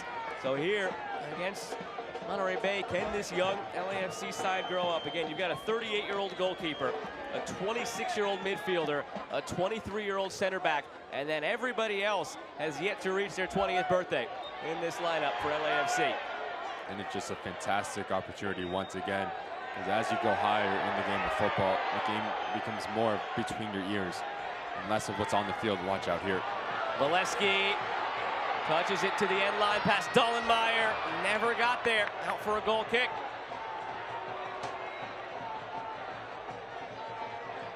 Just a bit too heavy in the end there from Valesky.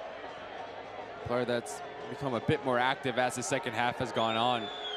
He knows it, just lacking that last bit of quality and execution in that final third.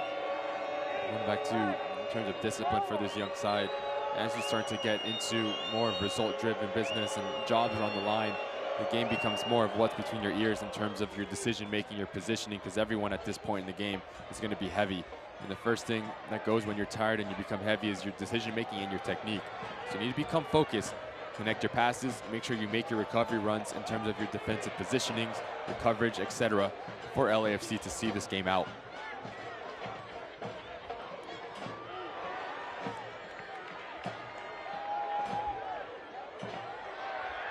Jesse Maldonado getting ready to come on for Monterey Bay. Told it'll be for Chuy Enriquez, barring a last-minute change of heart.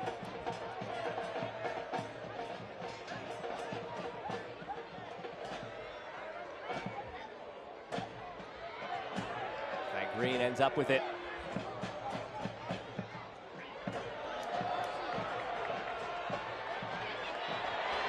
Saved by Donor along the sideline. Now for Chase Boone. Donor.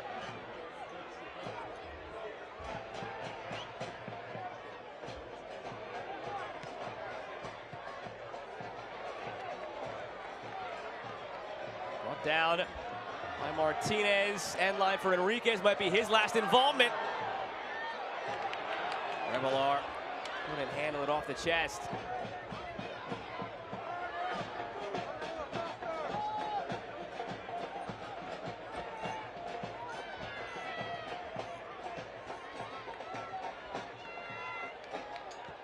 Martinez. It's flicked on. Donor looking for support. Rather Boone, excuse me.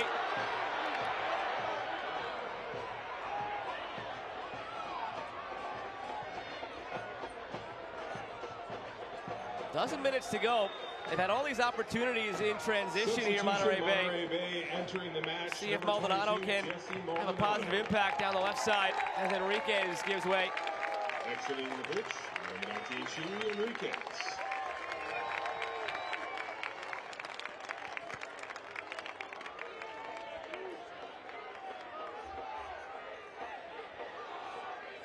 For all these attacks in transition for Monterey Bay. Big old nothing burger with a side of coleslaw in terms of the goal scoring output. Down a goal still with 11 minutes to play.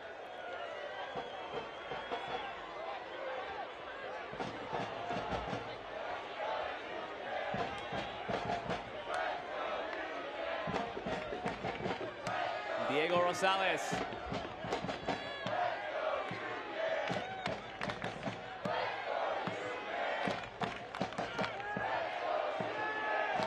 Now you're seeing some time on the ball for LAFC. This is how we typically see them play when it's their regular MLS side or when these players are in their normal spot in MLS Next Pro.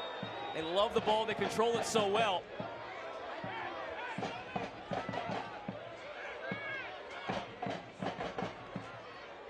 You've got 80 minutes in your back pocket of built-up confidence for this moment here.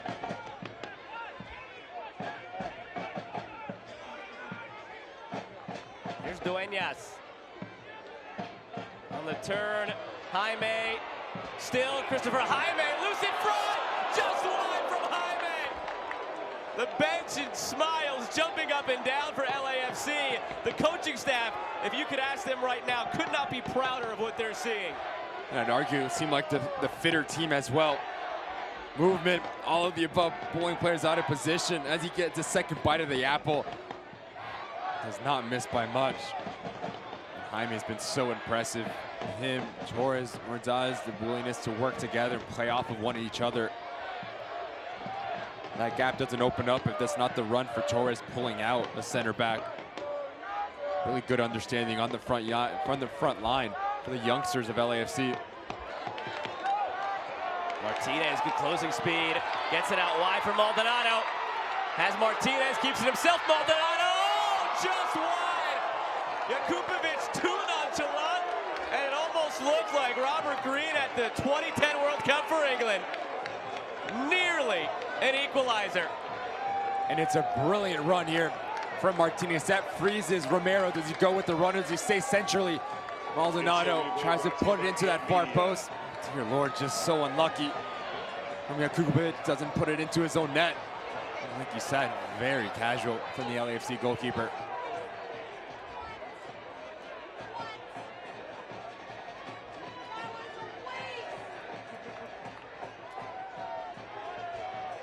Jakubovic, the most veteran player on this field for either team, 38, wearing the captain's armband. Almost with the gaff. Looks to fight another few minutes.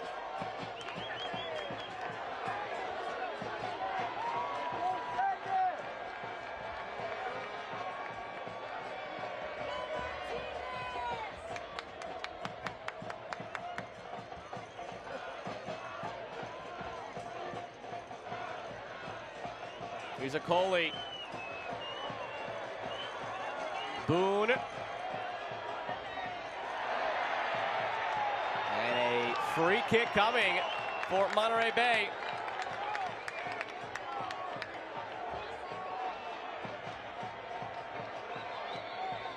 Steve Cherundolo, by the way, probably having flashbacks because he was in the starting 11 and played 90 for the U.S. in that game against England.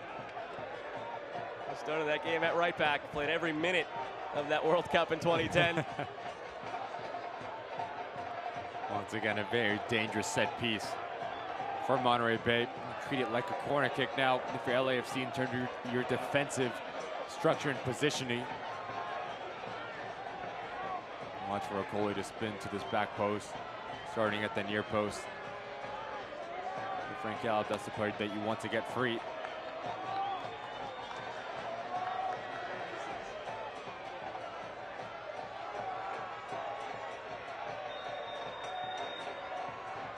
Whipped in swinger, guided away.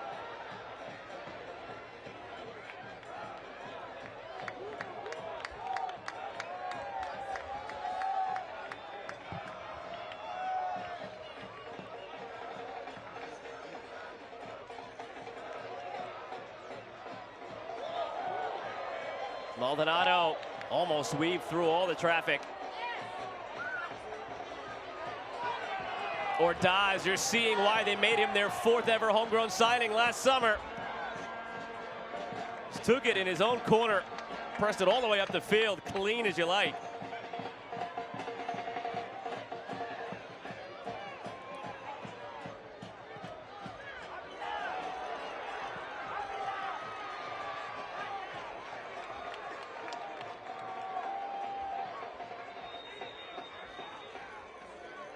Substitution Los Angeles, number 41 for number 42. 19-year-old Armando Avila checking into the match now for Christopher Jaime.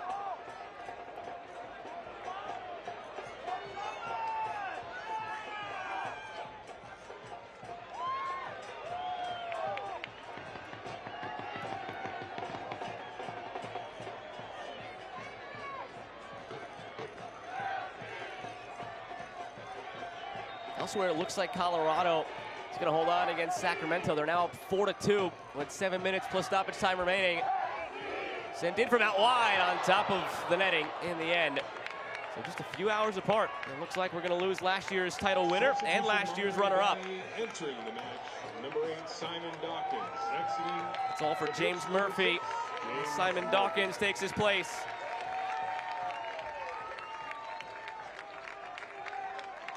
Covered so much ground here, 86 minutes in. Murphy, not easy to play the position that he likes to play under Frank Yallop. Requires so much running, so much intelligence, the ability to connect back to front to back, from side to side as well. Dawkins as well, player that is very comfortable on the ball, very calming presence for Monterey Bay within the center of the park.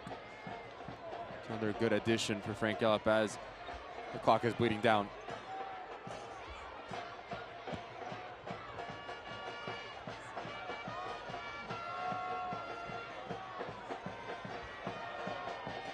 Still have to get through these last few minutes and then still have to parse through your domestic schedule for MLS. But looking ahead, the round of 16 is to be played on May 23rd and May 24th. And that is, as temperature flaring a bit here, and the free kick is called in favor of Monterey Bay. That is exactly a week before LAFC is set to compete in the first leg of the CONCACAF Champions League final against Club Leon. So you would imagine it's probably going to be a team similar to the one we saw today, 2 weeks from now for LAFC. And if that is the case, I mean, the experience they're getting tonight just completely beyond what Steve Trundle could have even hoped for coming into this game. And now you take it a step further. Yes, you have this experience and you do well, but now comes to consistency, and you do it once again. And when the stakes are a bit higher, the competition's a bit tougher in the round of 16. Still have yet to close this game out. We're approaching 4+ minutes left.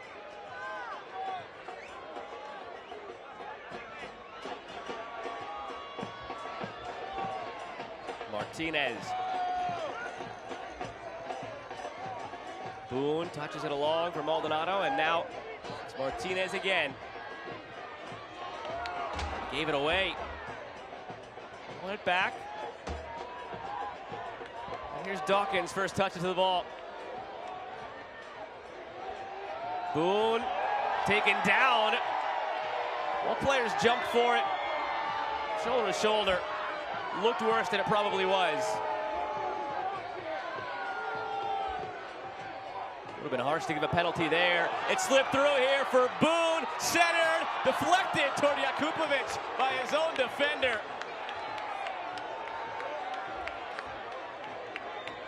I don't think it's by intention here, this little touch. Maldonado gives Chase Boone the real estate to get into that final third. But if you're Valesky, you need to get on the end of this. You need to come across Rodriguez and get any sort of contact as you hang up. Rodriguez, very nervy moments. Jakupovic right into his hands. Torres looking for Male. 2 minutes to go, plus stoppage time. Sellout crowd of over 6,000. Surely anticipating the typical LAFC once the draw came out. It's not what they got, but the result still not going in their favor. A scrappy group of talented teenagers mixed in with 2 20-year-olds and 1 38-year-old. LAFC is on the brink of still getting through, further showcasing their might among the ranks of MLS. Reigning MLS Cup champs, reigning Supporter Shield winners, maybe a couple of weeks away from being crowned champions of CONCACAF. They put out this unit tonight, the future. And it's holding up its end of the bargain so far. Dawkins, Rebelar, Valesky, back for Dawkins! In the 90th minute, Monterey Bay knocks it up at 1.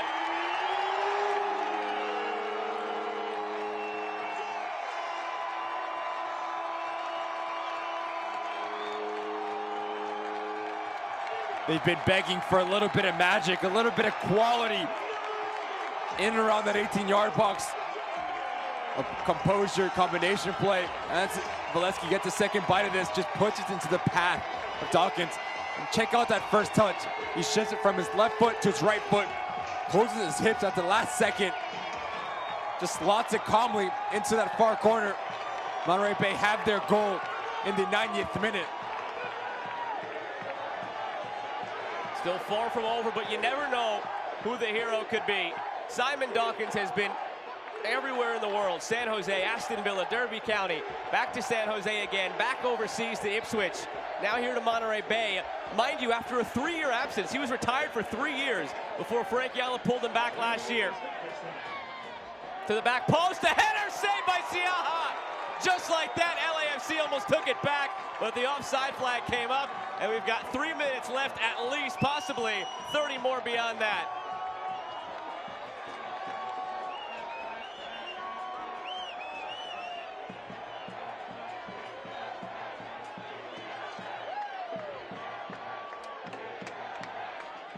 Years Dawkins in retirement. His only connection to Frank Yalla, played with him back in his first stint with San Jose over a decade ago while he was on loan. And now the hero that, for the time being, is set to force extra time.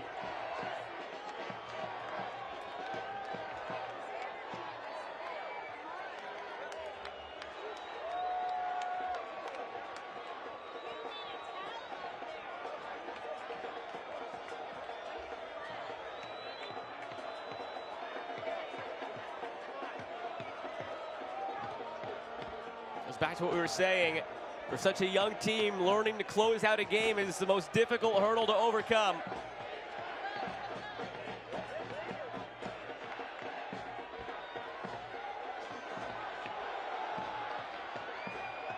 Monterey Bay has to feel invigorated now to just go and get the winner here before extra time.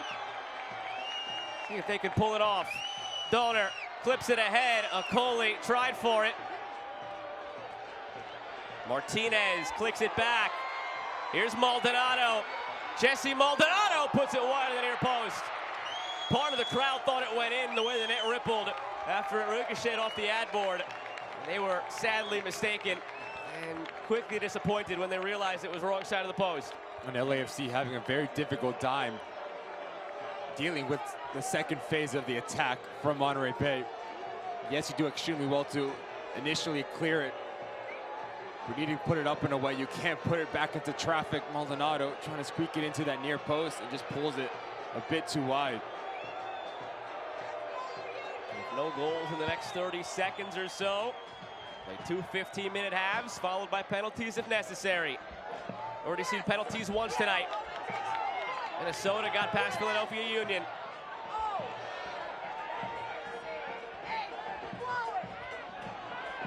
It's kept in. Ordaz. Closing seconds here. Will there be one more attack? Dollenmeyer knocks it well clear of the field. And there's the whistle to end regular time. We are headed to extra time at Cardinale Stadium here in Seaside, California. For so long, it seemed like LAFC would be through. Simon Dawkins subbed in late. He scored even later in the 90th minute, and we are headed for an extra 30 minutes. Comes down to character, grit.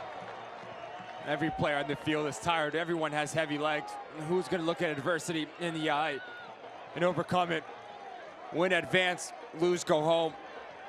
You have LAFC in terms of the youngsters, the inexperience of here. Stay compact, keep everything in front of you defensively as we approach overtime from Monterey Bay. You have the win behind your back. You have the hostile environment willing you on. So it's going to be extremely interesting to see how this overtime all plays out. But you have to give credit to Steve Toronto, the youngsters, to fight till the 90th minute defensively, putting everything on the field and not backing down from the experienced Monterey Bay side. Take a look at the highlights. After 90 thrilling minutes, Monterey Bay kept pushing and pushing, and finally they kicked the door in, but they needed to do so because of this mistake in the first half, 25th minute. Christian Torres put up LAFC 1-0. You just see the movement. Jaime gets in behind James Murphy. Torres makes a run from outside in. Very calm finish up to the corner to celebrate. And then if you're Moby Fair, you need this one back. Just a bit of quality and composure. You don't need to hit it way too hard. Trying to rip the net off, and it goes up and over the bar. And then this is the massive save from Siaha to keep Monterey Bay in this game. But talk about quality football from LAFC. The youngsters, the third man run. Crisosimo gets on the end of this. Massive save, the kick save from Siaha.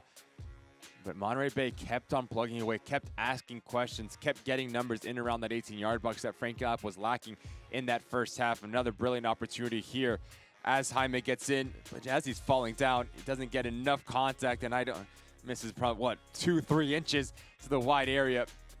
Monterey Bay, the quality, the never say die attitude. Maldonado, since coming on, he was terrific as he opens up his hips. Jakovic, very casual, very unlucky. The ball does not end up in the back of the net. And this is another opportunity as Boone tries to cut it back. Give credit to Rodriguez. Comes across. Last-ditch defending effort, and the goalkeeper calmly caresses this ball. And you thought LAFC had enough to hold it on. You bring in Simon Dawkins. You talked about the experience, the quality that he's had in MLS, overseas, all of the above. But look how classy he takes this ball. Calmly shifted over to his left hand, right as traffic is coming in. Closes up his hips as the last second. Jakupovic cannot get there. Down 1-1 into overtime we go. Simon Dawkins, not the most likely of sources. Not a completely inept goal scorer. He has plenty in his career, just not necessarily what he's noted for. 229 career professional appearances. That just his 35th goal in a career that began all the way back in 2007.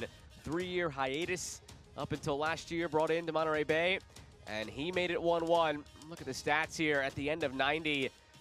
They pretty much tell the story of what we've seen through 90 minutes. It's one side controlling everything in terms of the possession, but LAFC still keeping the shots and opportunities just about even for our 1-1 scoreline. And one thing that's really impressed me from Steve Tarangelo and the youngsters is the look. We've only had 30% position, but how comfortable have they been suffering together? Just moving their mid to block from left to right, not really opening gaps. Yes, it's a lapse in rotation and coverage on that goal, but so far for the youngsters in terms of experience, in terms of just being courageous and brave, top class from top to bottom from Monterey Bay. Now it's the time that you lean on the experience. When you have in these situations, yes, everyone's tired. Who's going to have that leadership and the quality to push this thing over the line? And it's going to be all to play for in this overtime period. Just a reiteration of how the rules work here. Nothing out of the ordinary from what you see in most other competitions around the world. 2 15-minute periods played in full. I guess the quirkiest thing here, that's the newest rule going back the last couple of years that may not yet be ingrained into your brains, is one additional substitute and an extra sub window granted for extra time. No golden goal and penalties if need be. 5,808 fans, the official tally, that walked through the gates of Cardinale Stadium today. They are as raucous as they were in the first minute, as we're about to begin the 91st minute and play an extra 30 minutes here in the round of 32 of the 2023 Lamar Hunt U.S. Open Cup. A switch ends. Monterey Bay in the blue from left to right. LAFC in the green from right to left. With Ricky Lopez-Espin, I'm Joe Malfa. Happy to have had you with us through 90 on Golazo Network. And I'm happy to have you for another 30.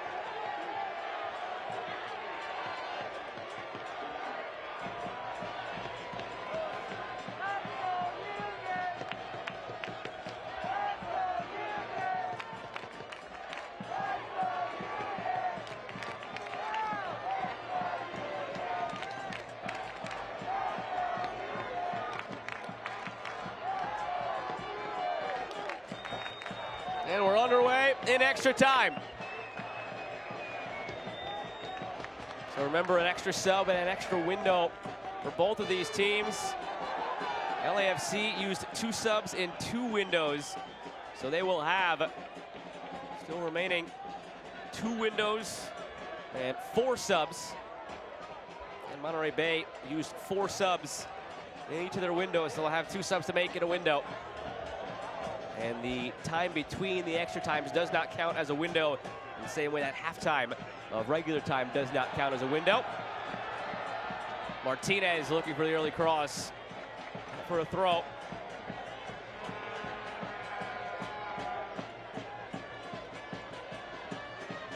much like the start of the game for LAFC, managing emotions, taking the sting out of the stadium.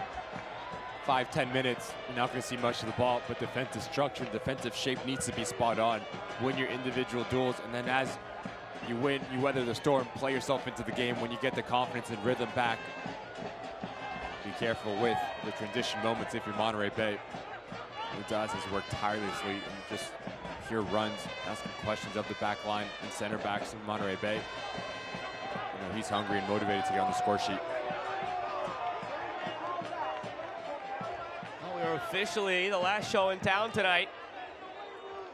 On the first night of the round of 32 in Open Cup. 7 teams already through. And here they are: Charlotte FC, Inter Miami, Pittsburgh Riverhounds, New York Red Bulls, Chicago Fire, Minnesota United, and Colorado Rapids.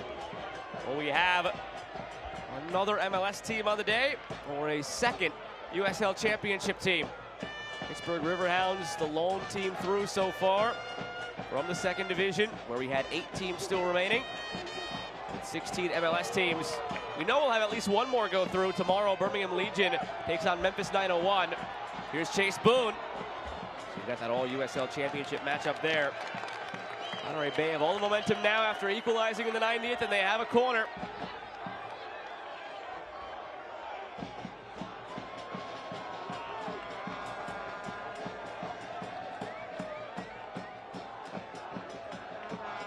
Simon Dawkins scored the equalizer. Take the corner.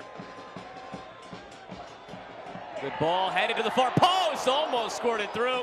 Jakupovic is there. And once again, nervy moments in the back for LAFC in terms of defending set pieces. Dawkins, much like Murphy before him, quality service. Jakupovic, very steady between the sticks for LAFC at the moment.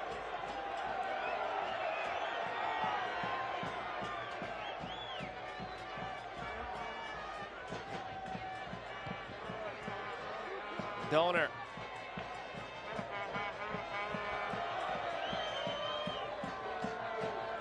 Boone.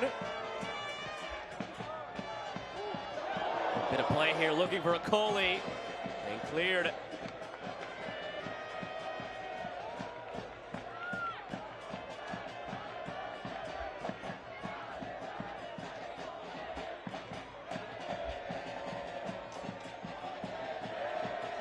Dawkins to Boone.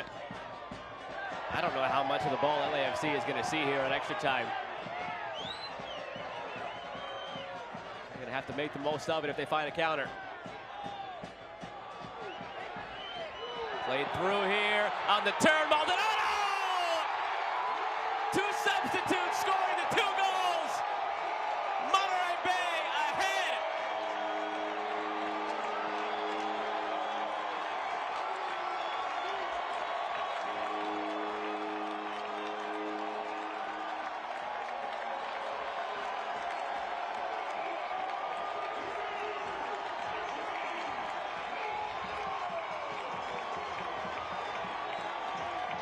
We talked about it for LAFC, a double pivot, doing your defensive duties that we're doing so well throughout the 90 minutes. Moby Fair does extremely well to break this line with passing just around the corner here.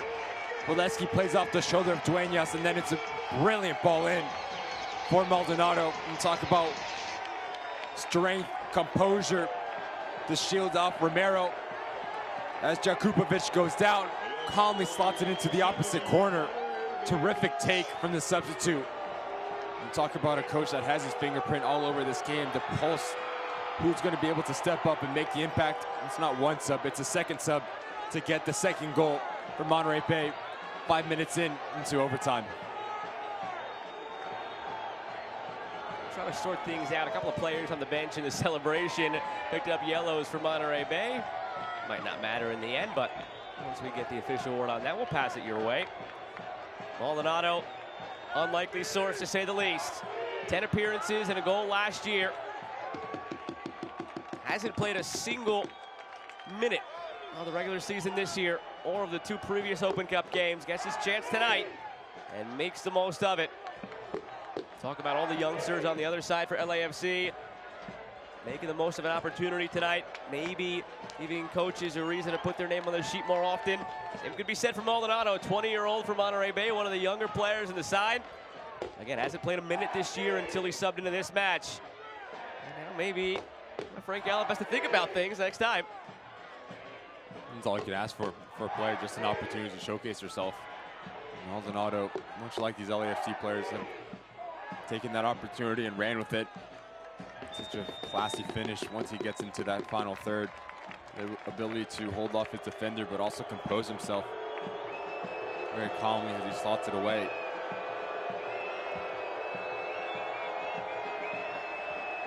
Christian Herrera, the backup goalkeeper, the lone player to pick up a yellow card for celebrating on the bench, by the way.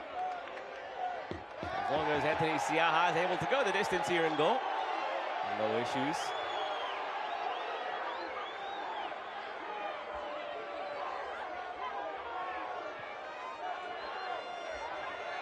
Najimale.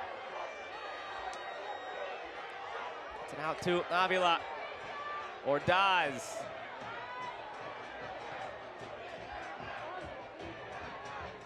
Dueñas back for Avila. Armando Avila back for Dueñas. Dueñas still with it now. Claim of handball for Monterey Bay. We're out in transition themselves. Maldonado pushed it too far ahead.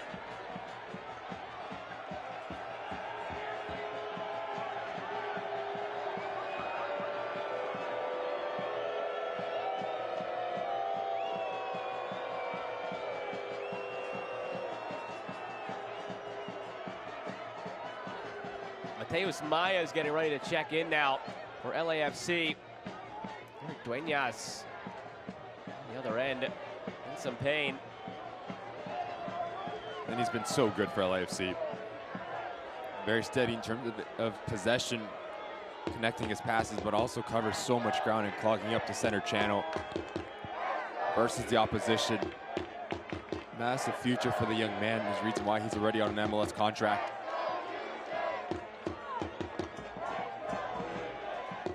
It's a secondary, the follow through here for Martinez, just catches him on that right leg, right above that knee. It seems like we're good to see him up on his own power, walking away. Use this moment to remind you there's more U.S. Open Cup action tomorrow night as 2 matches will be streamed live on CBS Sports Golazo Network. Wednesday's coverage kicks off at 7 Eastern when FC Cincinnati hosts NYCFC in an all-MLS matchup.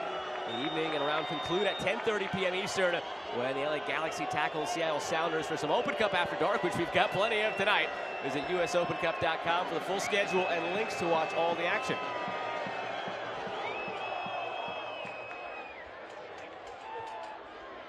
Dueñas back out onto the field. Mateus Maya still waiting to sub in. Here's Ugo Akole. Jakupovic stops it.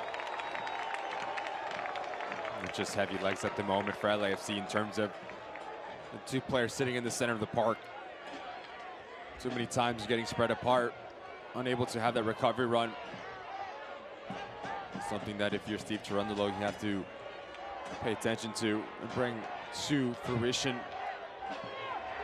Again, not clicking, just heavy legs and lack of focus, whether it's Crisóstomo, Dueñas, Avila, doing the defensive sides of the ball. You see the 2 goals that Monterey Bay have scored.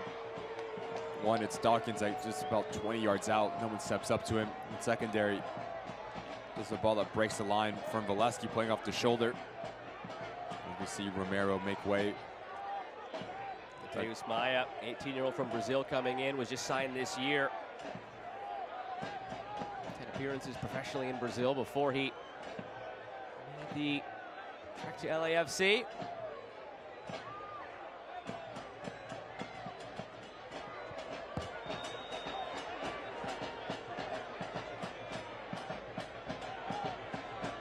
And it's attack-minded sub here for LAFC. Abu's going to come to the left back position. Maya's going to play centrally. There's a number 10 or a false number 9. for him to give a spark in terms of his energy and willingness to run down things and sniff out any sort of half opportunity. Even that right there pressured Siaha into that shank of a clearance.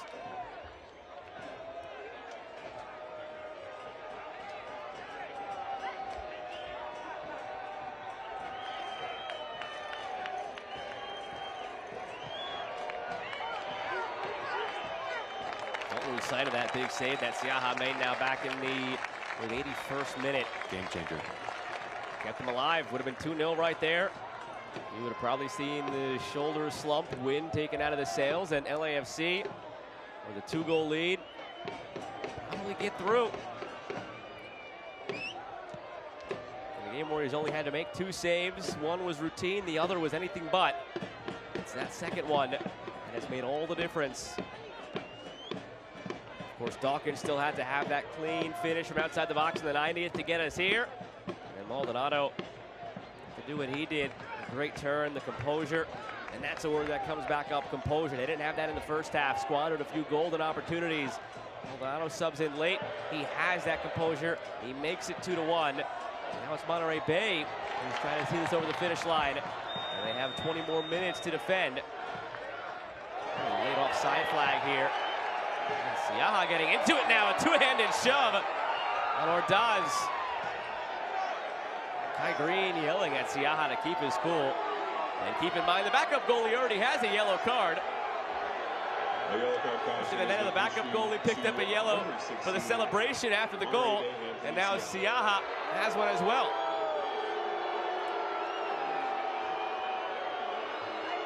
Well, the initial call is offside on Monterey Bay. A football tackle there from Siaha, not once but twice. He does this extremely well. Points at him, runs away. Gets the goalkeeper in the book. That looked like typical schoolyard stuff from Ordaz. You draw it, you turn to spot the teacher, you point at who did it, and you get out of the way. You gotta love it.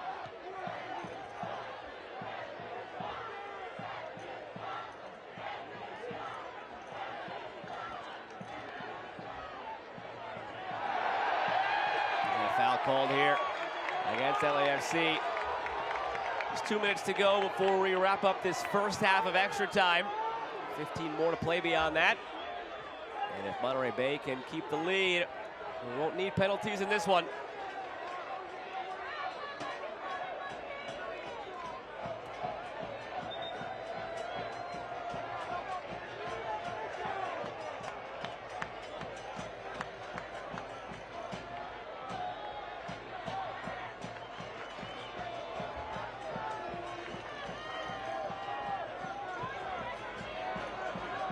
There will be just 2 added minutes here for this first half of extra time. And should Monterey Bay get through, the 2023 Lamar Hunt U.S. Open Cup ramps up over the coming weeks. We'll have the draw on Thursday for the round of 16. See all the exciting matchups as they're made on the BR app or BR Football's YouTube channel at 2 p.m. Eastern on Thursday.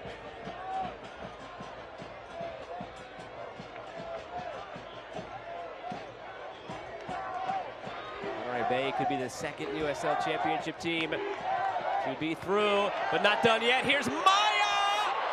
LAFC strike back! It's 2-2!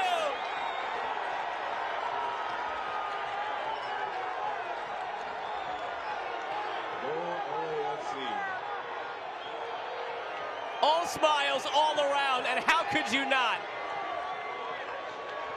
Playing the kids tonight, seeing what they got. They've got a lot of talent, they've got a lot of grit, they've got a lot of heart. Conceded the equalizer 90th minute, went down in extra time, and we're tied again. And just how clean is this from Crisosimo? He knows exactly what he's doing before he gets the ball. There's information on the pass. To hit it first time for Maya. What a clinical finish. Lets the ball come across his body, head down, laces through the ball, far post. Take a bow. 2-2. LAFC draws even. 18-year-old from the second division of Brazil signed directly to LAFC 2. He made 10 appearances in Brazil before coming over here.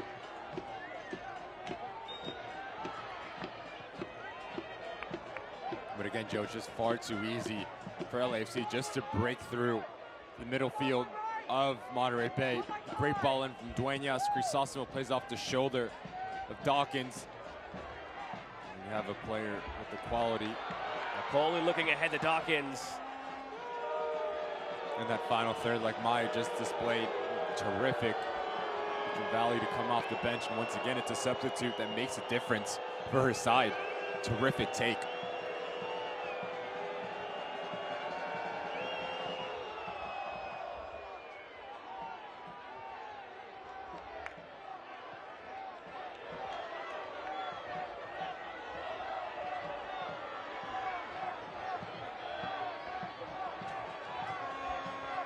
Here's Boone.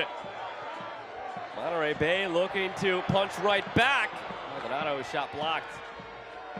This has turned into a boxing match more than anything else, just back and forth, trading blows.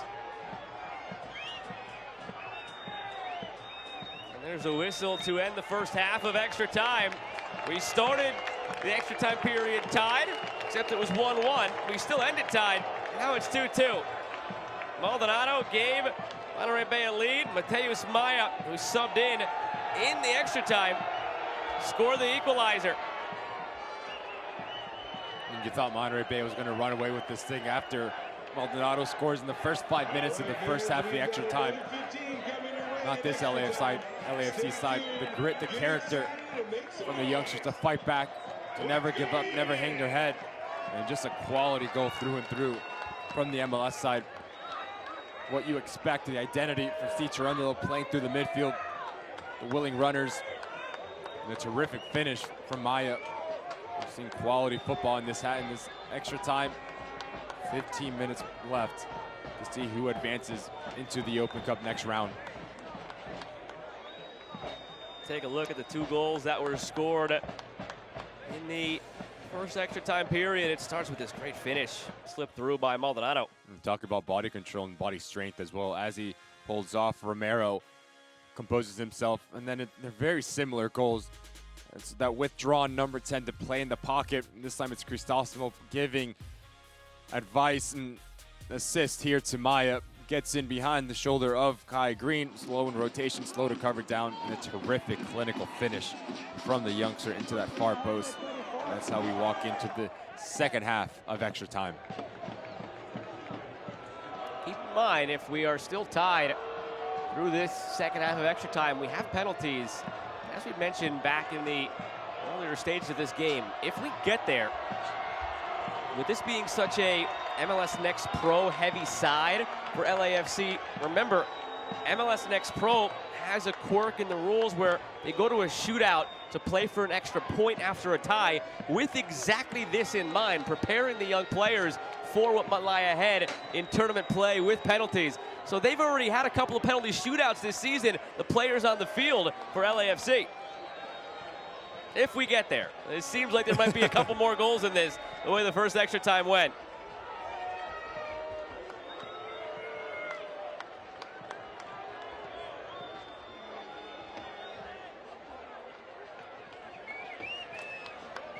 Christian Torres subbed off.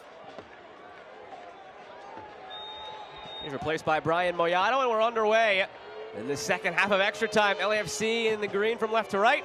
Monterey Bay in the blue, right to left.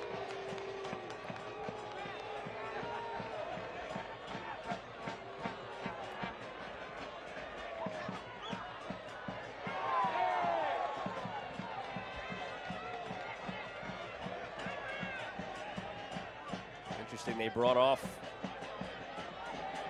Javier Romero for Mateus Maya when they needed a goal. Took off the defender, brought on the false 9 or striker, depending on how they utilize Maya. Paid off, he got the goal. But now with the 2-2 scoreline again, they take off a striker in Christian Torres, and they bring on a defensive midfielder in Moyano. So they're going back to what they pretty much originally had set up, as the entire complexion is flipped back on its head again. Rosales slips it through, edge of the area. Dueñas looking forward. Coley holding up the play. It's terrific defending there from Rodriguez. Stand up, Okoli, not dive in, not give him the ability to turn, because if he turns, there's so much green grass for Monterey Bay's players to run into. Stands up the big physical number 9, takes a very professional foul.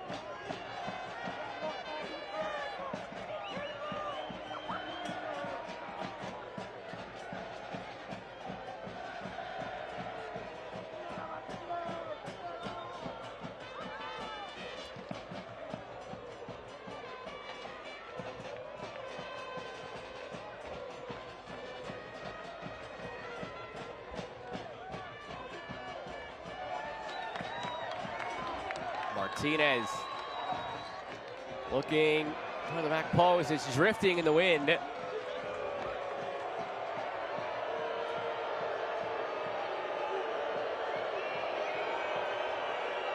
we do get the penalties, we got two very big goalkeepers. Anthony Siaha, 6'5". Eldin Jakupovic, 6'4". One has a decided experience advantage over the other. 38-year-old Jakupovic, in his long career, has faced 35 penalties. He's only saved 6 of them. On the other side, Siaha has only faced 5, but he's saved 2 of the 5 in his career. Martinez goes down. We do have change remaining.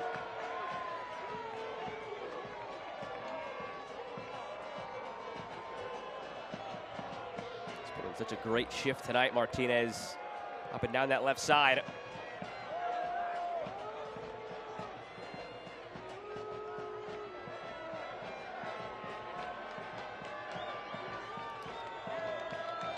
Max Glasser will take the place of Martinez here, unable to continue. That's a big loss for Frank Yallop. The ability to stretch the game and getting behind, but also have quality with the ball at his feet. And we'll see Glasser, as he comes in, it'll be very interesting to see how he plays himself into this game. Players that have played 109 minutes already. The tempo is very high. How clean can you be expressing yourself and getting your rhythm, making your impact felt here for Monterey Bay and Frank Yallop? Two very different players there. Martinez, senior national teamer for El Salvador, who's had a couple dozen caps under his belt. On the other side, Glasser was just noticed by Yallop in January at the Path to Pro Combine. Extended an invite to join in preseason, earned a start in the preseason opener against the San Jose Earthquake, signed his deal from there. And has made 3 appearances, 2 starts, with 1 assist in USL Championship. And at the end of that, Fair shoves down Ordaz, who makes sure to jog by and exchange a word. Ordaz is doing a terrific job of getting under the skin of these Monterey Bay players. He baited Siaha into doing something similar at the other end. The goalkeeper picked up the yellow, and now Fair does. He's not backing down from these challenges here tonight. Yeah, he'd love it. The youngster not backing down, but also playing those mind games. The referee thought he was going to go back to retaliate, just runs endlessly by him.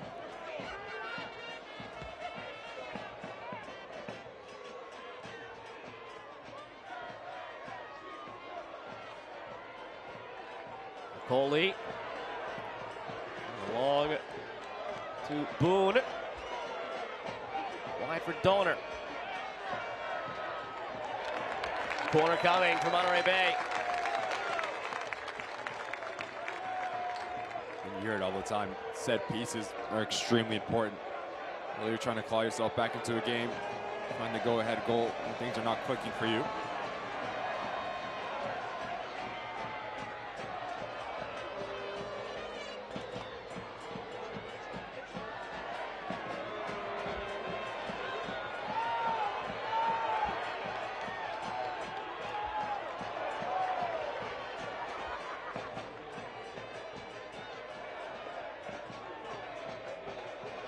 Dawkins.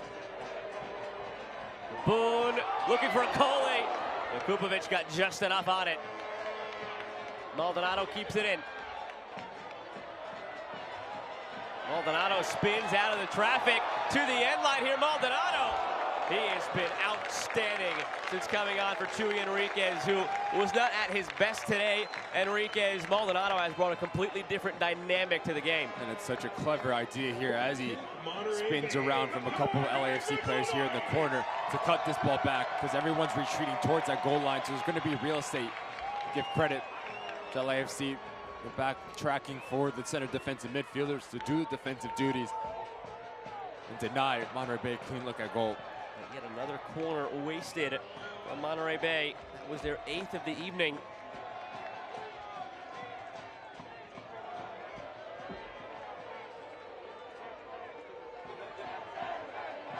Equalizer by Dawkins back in the 90th minute. It wasn't even the latest of the night. Philadelphia tied their game on the road against Minnesota in the 94th minute tonight. Played out here. Ordaz has been outstanding tonight. In alone, Ordaz put it wide. No, saved by Siaha. Just did get the left foot on it. Corner coming for LAFC. And just a reminder, it's the 113th minute. Ordaz has been working so hard. Willingness to run in behind. Hits it extremely clean and flush. Another big-time kick save from Siaha. He's been top class and answered every single question of him, the Monterey Bay goalkeeper. Last August, 4th to sign a homegrown deal for LAFC. Joined the academy at the ground floor. 2018 when the team came into existence at the U14 level.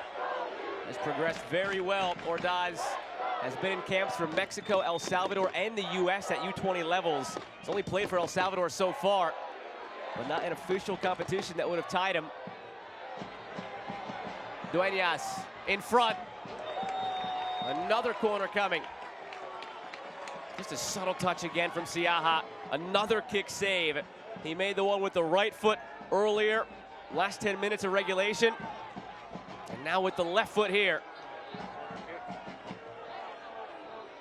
I wonder if that was earmarked for the far post had he not gotten his foot on it. And Ordaz might have been the hero tonight. He still may yet be the hero. Just how fit these players are. 114th minute to make that lung-busting 50, 60-yard run. Give credit to Kai Green as well. Still like for like for him. Makes him rush a shot, but hits it extremely clean. Crisostomo from the corner. Dawkins holding it up. He draws the foul. I would hope that Ordaz is okay. He's 19. He better have the energy still at this stage.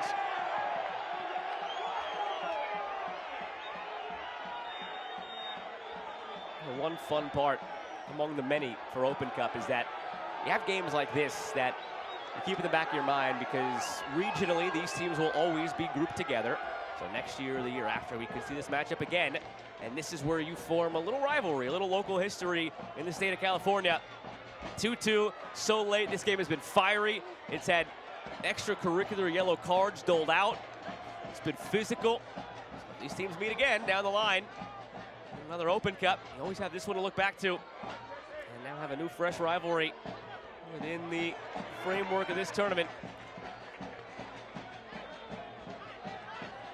And everything you named, but to go up top of that, obviously the quality of football that we've seen tonight from both of these sides is top level. More of that here, just played through for Ordaz.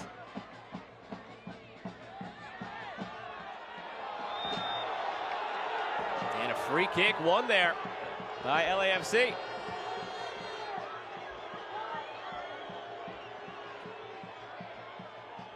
Well, we asked Frank Yallop some of his best memories from this tournament. There's been deep runs he's had with teams to semifinals, and he's had too many to recount.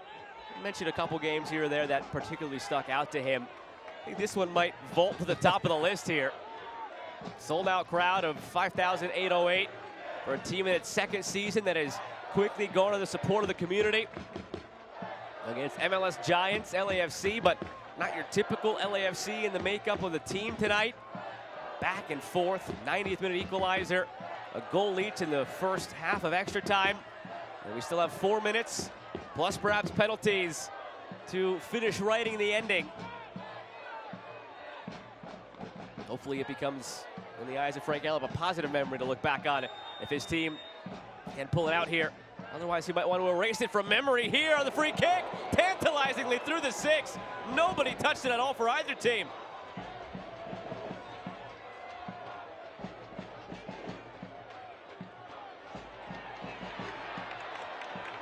Ordaz. He looks like he could go another 90, and he draws another free kick. The swagger walking away from that, too. All these young players for LAFC who could have risen their stock tonight in the eyes of Steve Cherundolo. I don't know that any have been pushed to the moon the way Nathan Ordaz has tonight. He's been so good. A handful to defend, work rate, quality on the ball. Just a reading of the game, when to come to feet, but also when to spin in behind. Draws numerous of fouls in around the 18-yard box. It's a very dangerous set piece here for LAFC with Crisosimo right over the ball.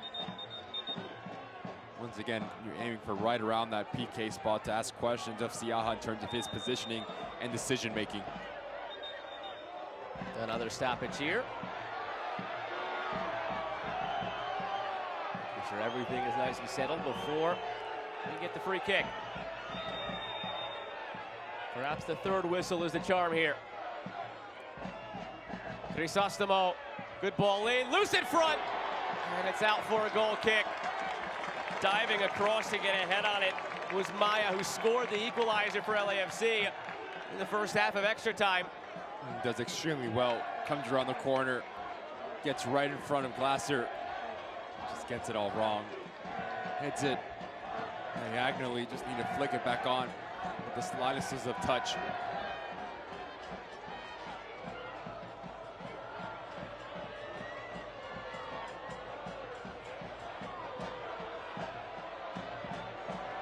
Ordaz, Dueñas. Ordaz keeps his run in the midfield.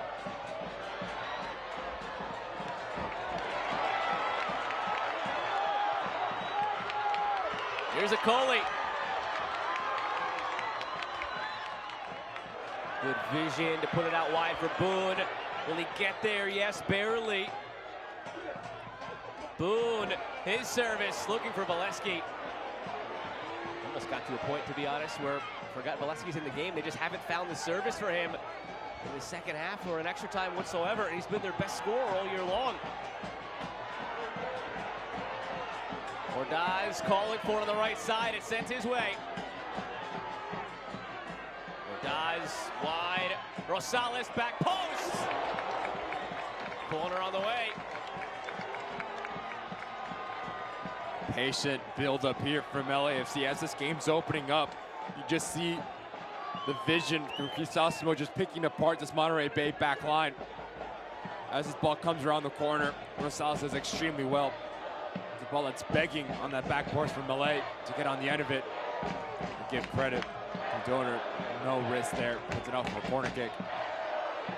30 seconds to go of extra time, but we're supposed to have one more minute after that. From the corner, Siaha punches, and he's knocked down harshly.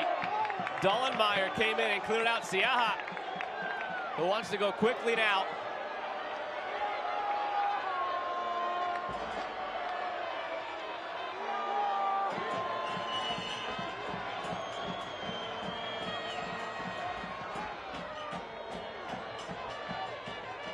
One minute of extra time in extra time.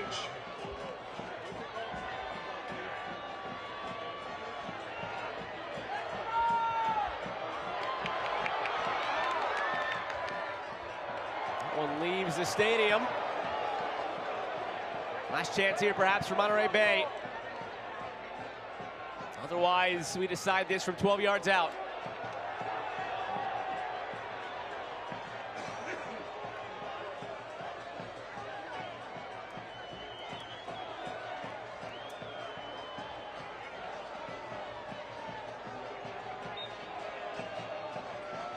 They are content to get this to penalties, LAFC, it seems. Taking the time off the throw. Foul against Monterey Bay. That might be it.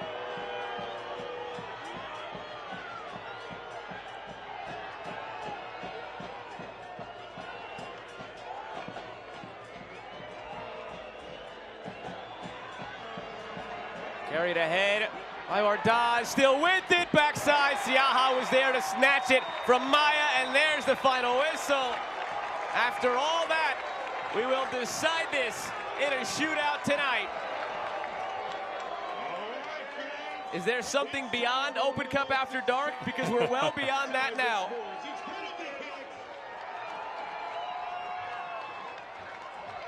This is what it's all about. Who's going to stand up? Who's going to overcome adversity?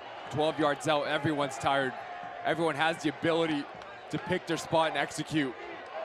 But you add the environment, you add the pressure, you add the heavy legs. Who can push that to the side and execute here? Mentally, physically, come above everything. And pick your spot and be confident in doing it. Take a look at the highlights. What got us here?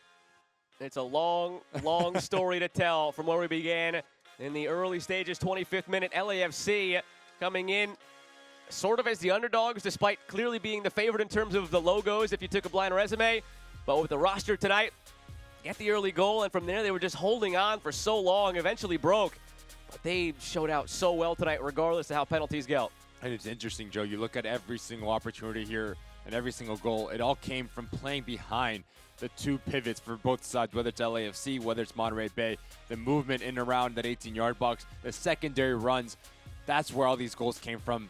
Slow to close down. Dawkins calmly shifts it from his left foot to his right foot. Very clinical finish. And then you look at the movement once here. The ball comes into Dawkins, plays off to Valesky, and there's a yard, 5 yards of space in between. No one steps up. It's an easy ball into a cross. Then you have Maldonado, very classy finish. But on the other hand, it's LAFC that gets that second goal in overtime. Again, it's playing off the shoulder around the corner here from Crisosimo and Maya. Terrific finish. But it's a lack of heavy legs, a lack of recovery runs from the two center midfielders that's been to the detriment for both of these sides. But now it's kicked from the spot. And this is what you want for. This is what an opportunity. Who's going to be the hero? Who's going to stand up? And these are the moments you live for if you're a player. Anybody's game at this point. 6'5" goalkeeper in Siaha, 6'4" goalkeeper in Jakupovic. Jakupovic, the more experienced by far, 38-year-old. Has faced in his career 35 penalties. He's only stopped 6 of them. Siaha has only faced 5, about a year and a half into his pro career. He saved 2 of them.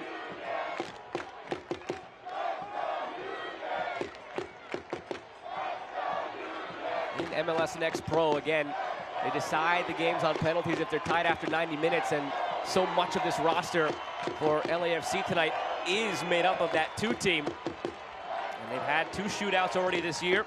Their first one came against Vancouver Whitecaps 2. Dueñas took a penalty, he missed. Male took a penalty, he missed. Ordaz took a penalty, he scored. Among the players who are out there right now for LAFC. And then in their second shootout, came against Houston.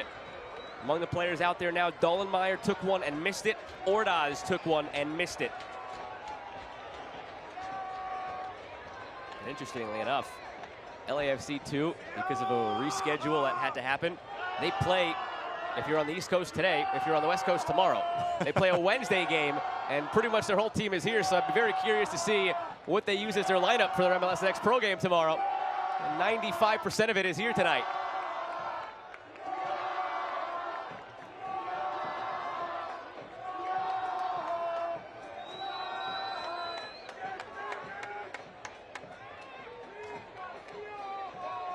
However this finishes, Ricky, this young LAFC side grew up a lot tonight. And in the eyes of Steve Cherundolo, maybe he could start looking at some of these guys and thinking about challenging them more, putting them on the bench a bit more often, maybe showing them in an MLS game as a sub a little bit more often. You go back to last year when they lifted MLS Cup against Philadelphia, think of how many teenagers or 20-something young players were out there for Philadelphia who had come up through their 2 side in their academy, one of the best academies in MLS. That's maybe the next step in the evolution for LAFC as a club. They've done everything else at the top level. Now it's that pipeline for a club that's only 5 years old, and you're starting to see the fruits of that tonight. And I think if you're Steve Cherundolo, you understand the trust that you have in the young players. But I don't think he expected them to put the foot forward that they've done. Grab this opportunity with both hands, never hang their shoulders or back down. It's been terrific in terms of development for this young team. Mateus Maya will step up to it first. Freshest legs of pretty much anybody out there. Subbed on late, and he scored the equalizer in the 105th minute for LAFC. Perhaps only fitting that he gets to take this penalty because he's the reason we're here.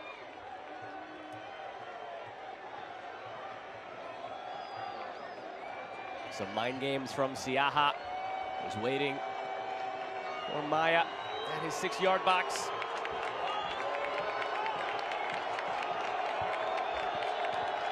Away we go.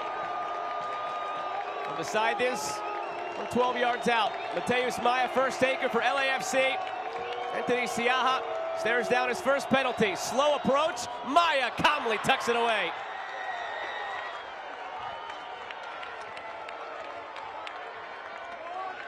What a send a message. That's the first kicker for LAFC. Just walks up to this thing, sends Siaha the wrong way. Picks a spot and executes it. Terrific take from Maya.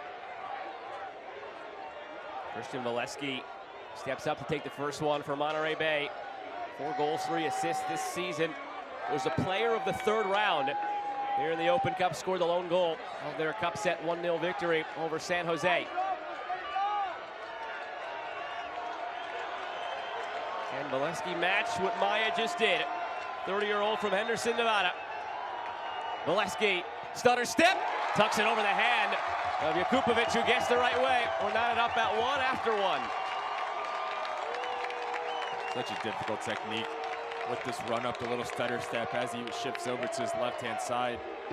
Slows his run, speeds it up at the last second, opens up his hips, hits it extremely well. Classy pen from Valesky. How about this? Siaha, remember, late in the game, just shoulder tackled Ordaz and then shoved him for good measure after it. Was shown a yellow. Ordaz would like some sweet revenge here. He's 1 for 2 on penalties this year in MLS Next Pro. And he slots it home, sending Siaha the wrong way and exchanging a word with him as he passed by. Just the confidence on this young man. Steps up to it, sends Siaha packing, closes up his hips and goes centrally. And a little jawing after it. Terrific stuff from Ordaz. Simon Dawkins' his turn now. Perfect so far through 3 total kicks.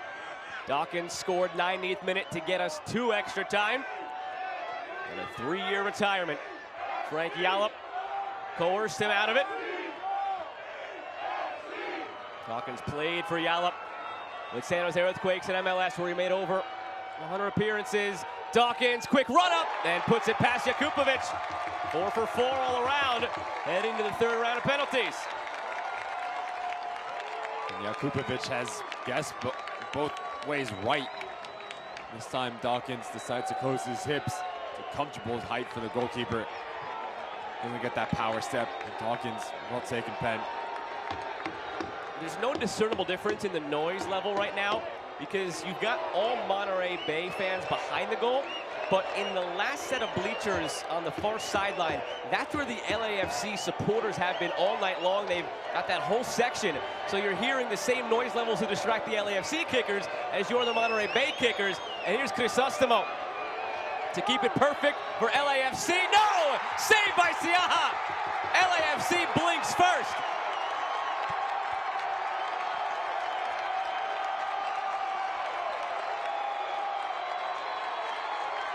And much like he's done throughout the 90, 100+ minutes, Siaha reads Crisostomo's body language, dives to his right-hand side, comfortable height for a goalkeeper.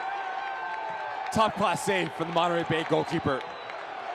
Kai Green wearing the captain's armband tonight in the absence of Hugh Roberts. The 29-year-old from Jersey City has bounced around USL Championship, RGV, San Antonio, Oakland, now Monterey Bay for 2 years. 176 appearances in USL Championship.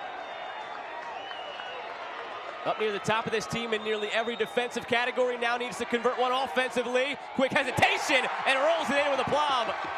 Through 3 rounds, Monterey Bay is ahead by a penalty.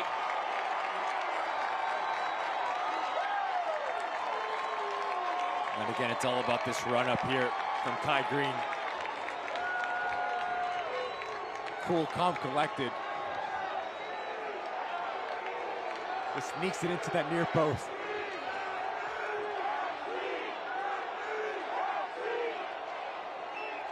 Ryan Moyano subbed in very late. He subbed on after they equalized in extra time. 17-year-old was the MLS Next MVP a year ago, and he converts.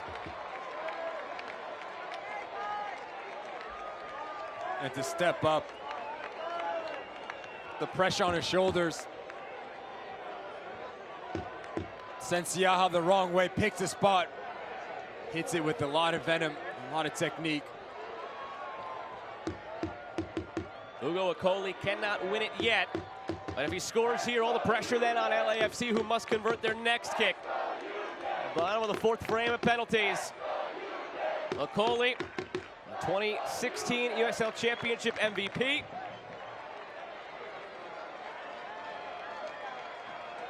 Made his season debut coming back from injury on Saturday. Subbed in tonight, Akoli, denied by Jakupovic.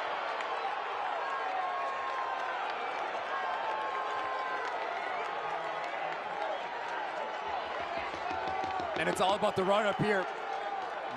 Such a difficult technique to perfect as he has eyes on Jakupovic. Terrific save. The power step, the hand down like a cat. Need your keeper to stand in big time moments. Jakupovic did just that. Well, for all intents and purposes, we're in the sudden death rounds now. All knotted up through 4.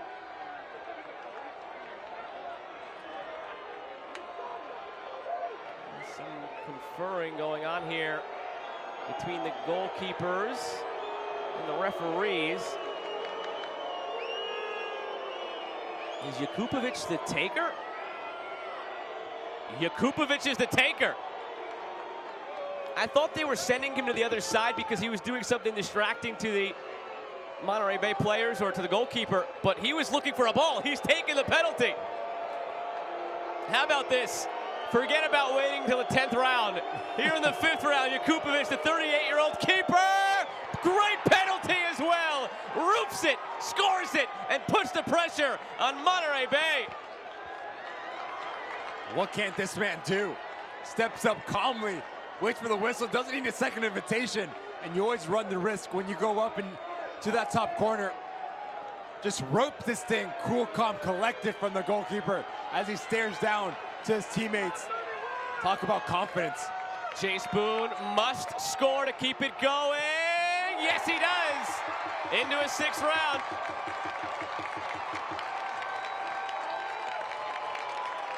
Jakupovic gets a touch on this ball. We give credit to Chase Boone. He hits it with enough venom and pace. Doesn't let that big bear claw parry it away. So you want to hit a pen very securely and confidently. Moments like that. Diego Rosales, the center back, steps up. Part of the LAFC Academy since 2016. Joined it when he was 10. Here he is at 17 in U.S. Open Cup to go back on top in penalties. Long hesitation. Here's Rosales right down the middle, and pressure right back to Monterey Bay.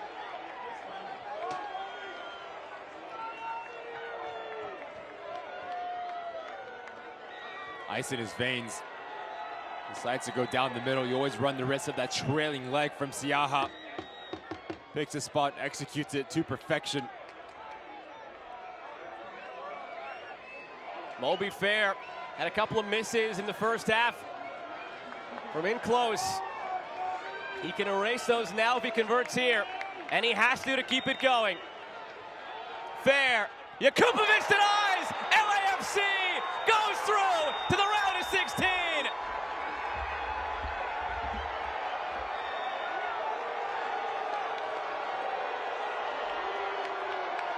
It's not a cup set, but given the circumstances, it feels like one. Ladies and gentlemen, make some noise. Celebrating on the road at Cardinale Stadium. the MLS Cup champions, who may be on the brink of a CONCACAF championship, they also advance in the Open Cup.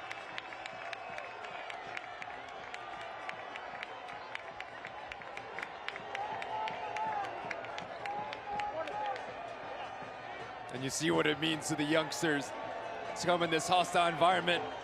When the team sheet came out, so many eyebrows were raised saying they don't have a chance. Monterey Bay, with the experience that they have, is going to walk into the next round of the Open Cup with ease. Steve Cherundolo, the LAFC organization, knew what these boys had, knew the quality. I don't think they knew the character, though, the ability to look adversity in its face, to come down in here, take down Monterey Bay, Frank Yallop and company, and advance into the Open Cup. Top-class performance from LAFC. Talk about opportunity and seizing in the opportunity. Well done, LAFC. Well, what a night it was. That'll do it for us here. A 1-1 finish through 90 on a late goal. 2-2 in extra time. Penalties necessary. LAFC is through. My broadcast partner, Ricky Lopez-Espin, and the crew that makes this possible. I'm Joe Malfa saying good night from Seaside, California, where LAFC takes it on penalties, and they are through to the round of 16 of the 2023 Lamar Hunt U.S. Open Cup. Good night, everybody.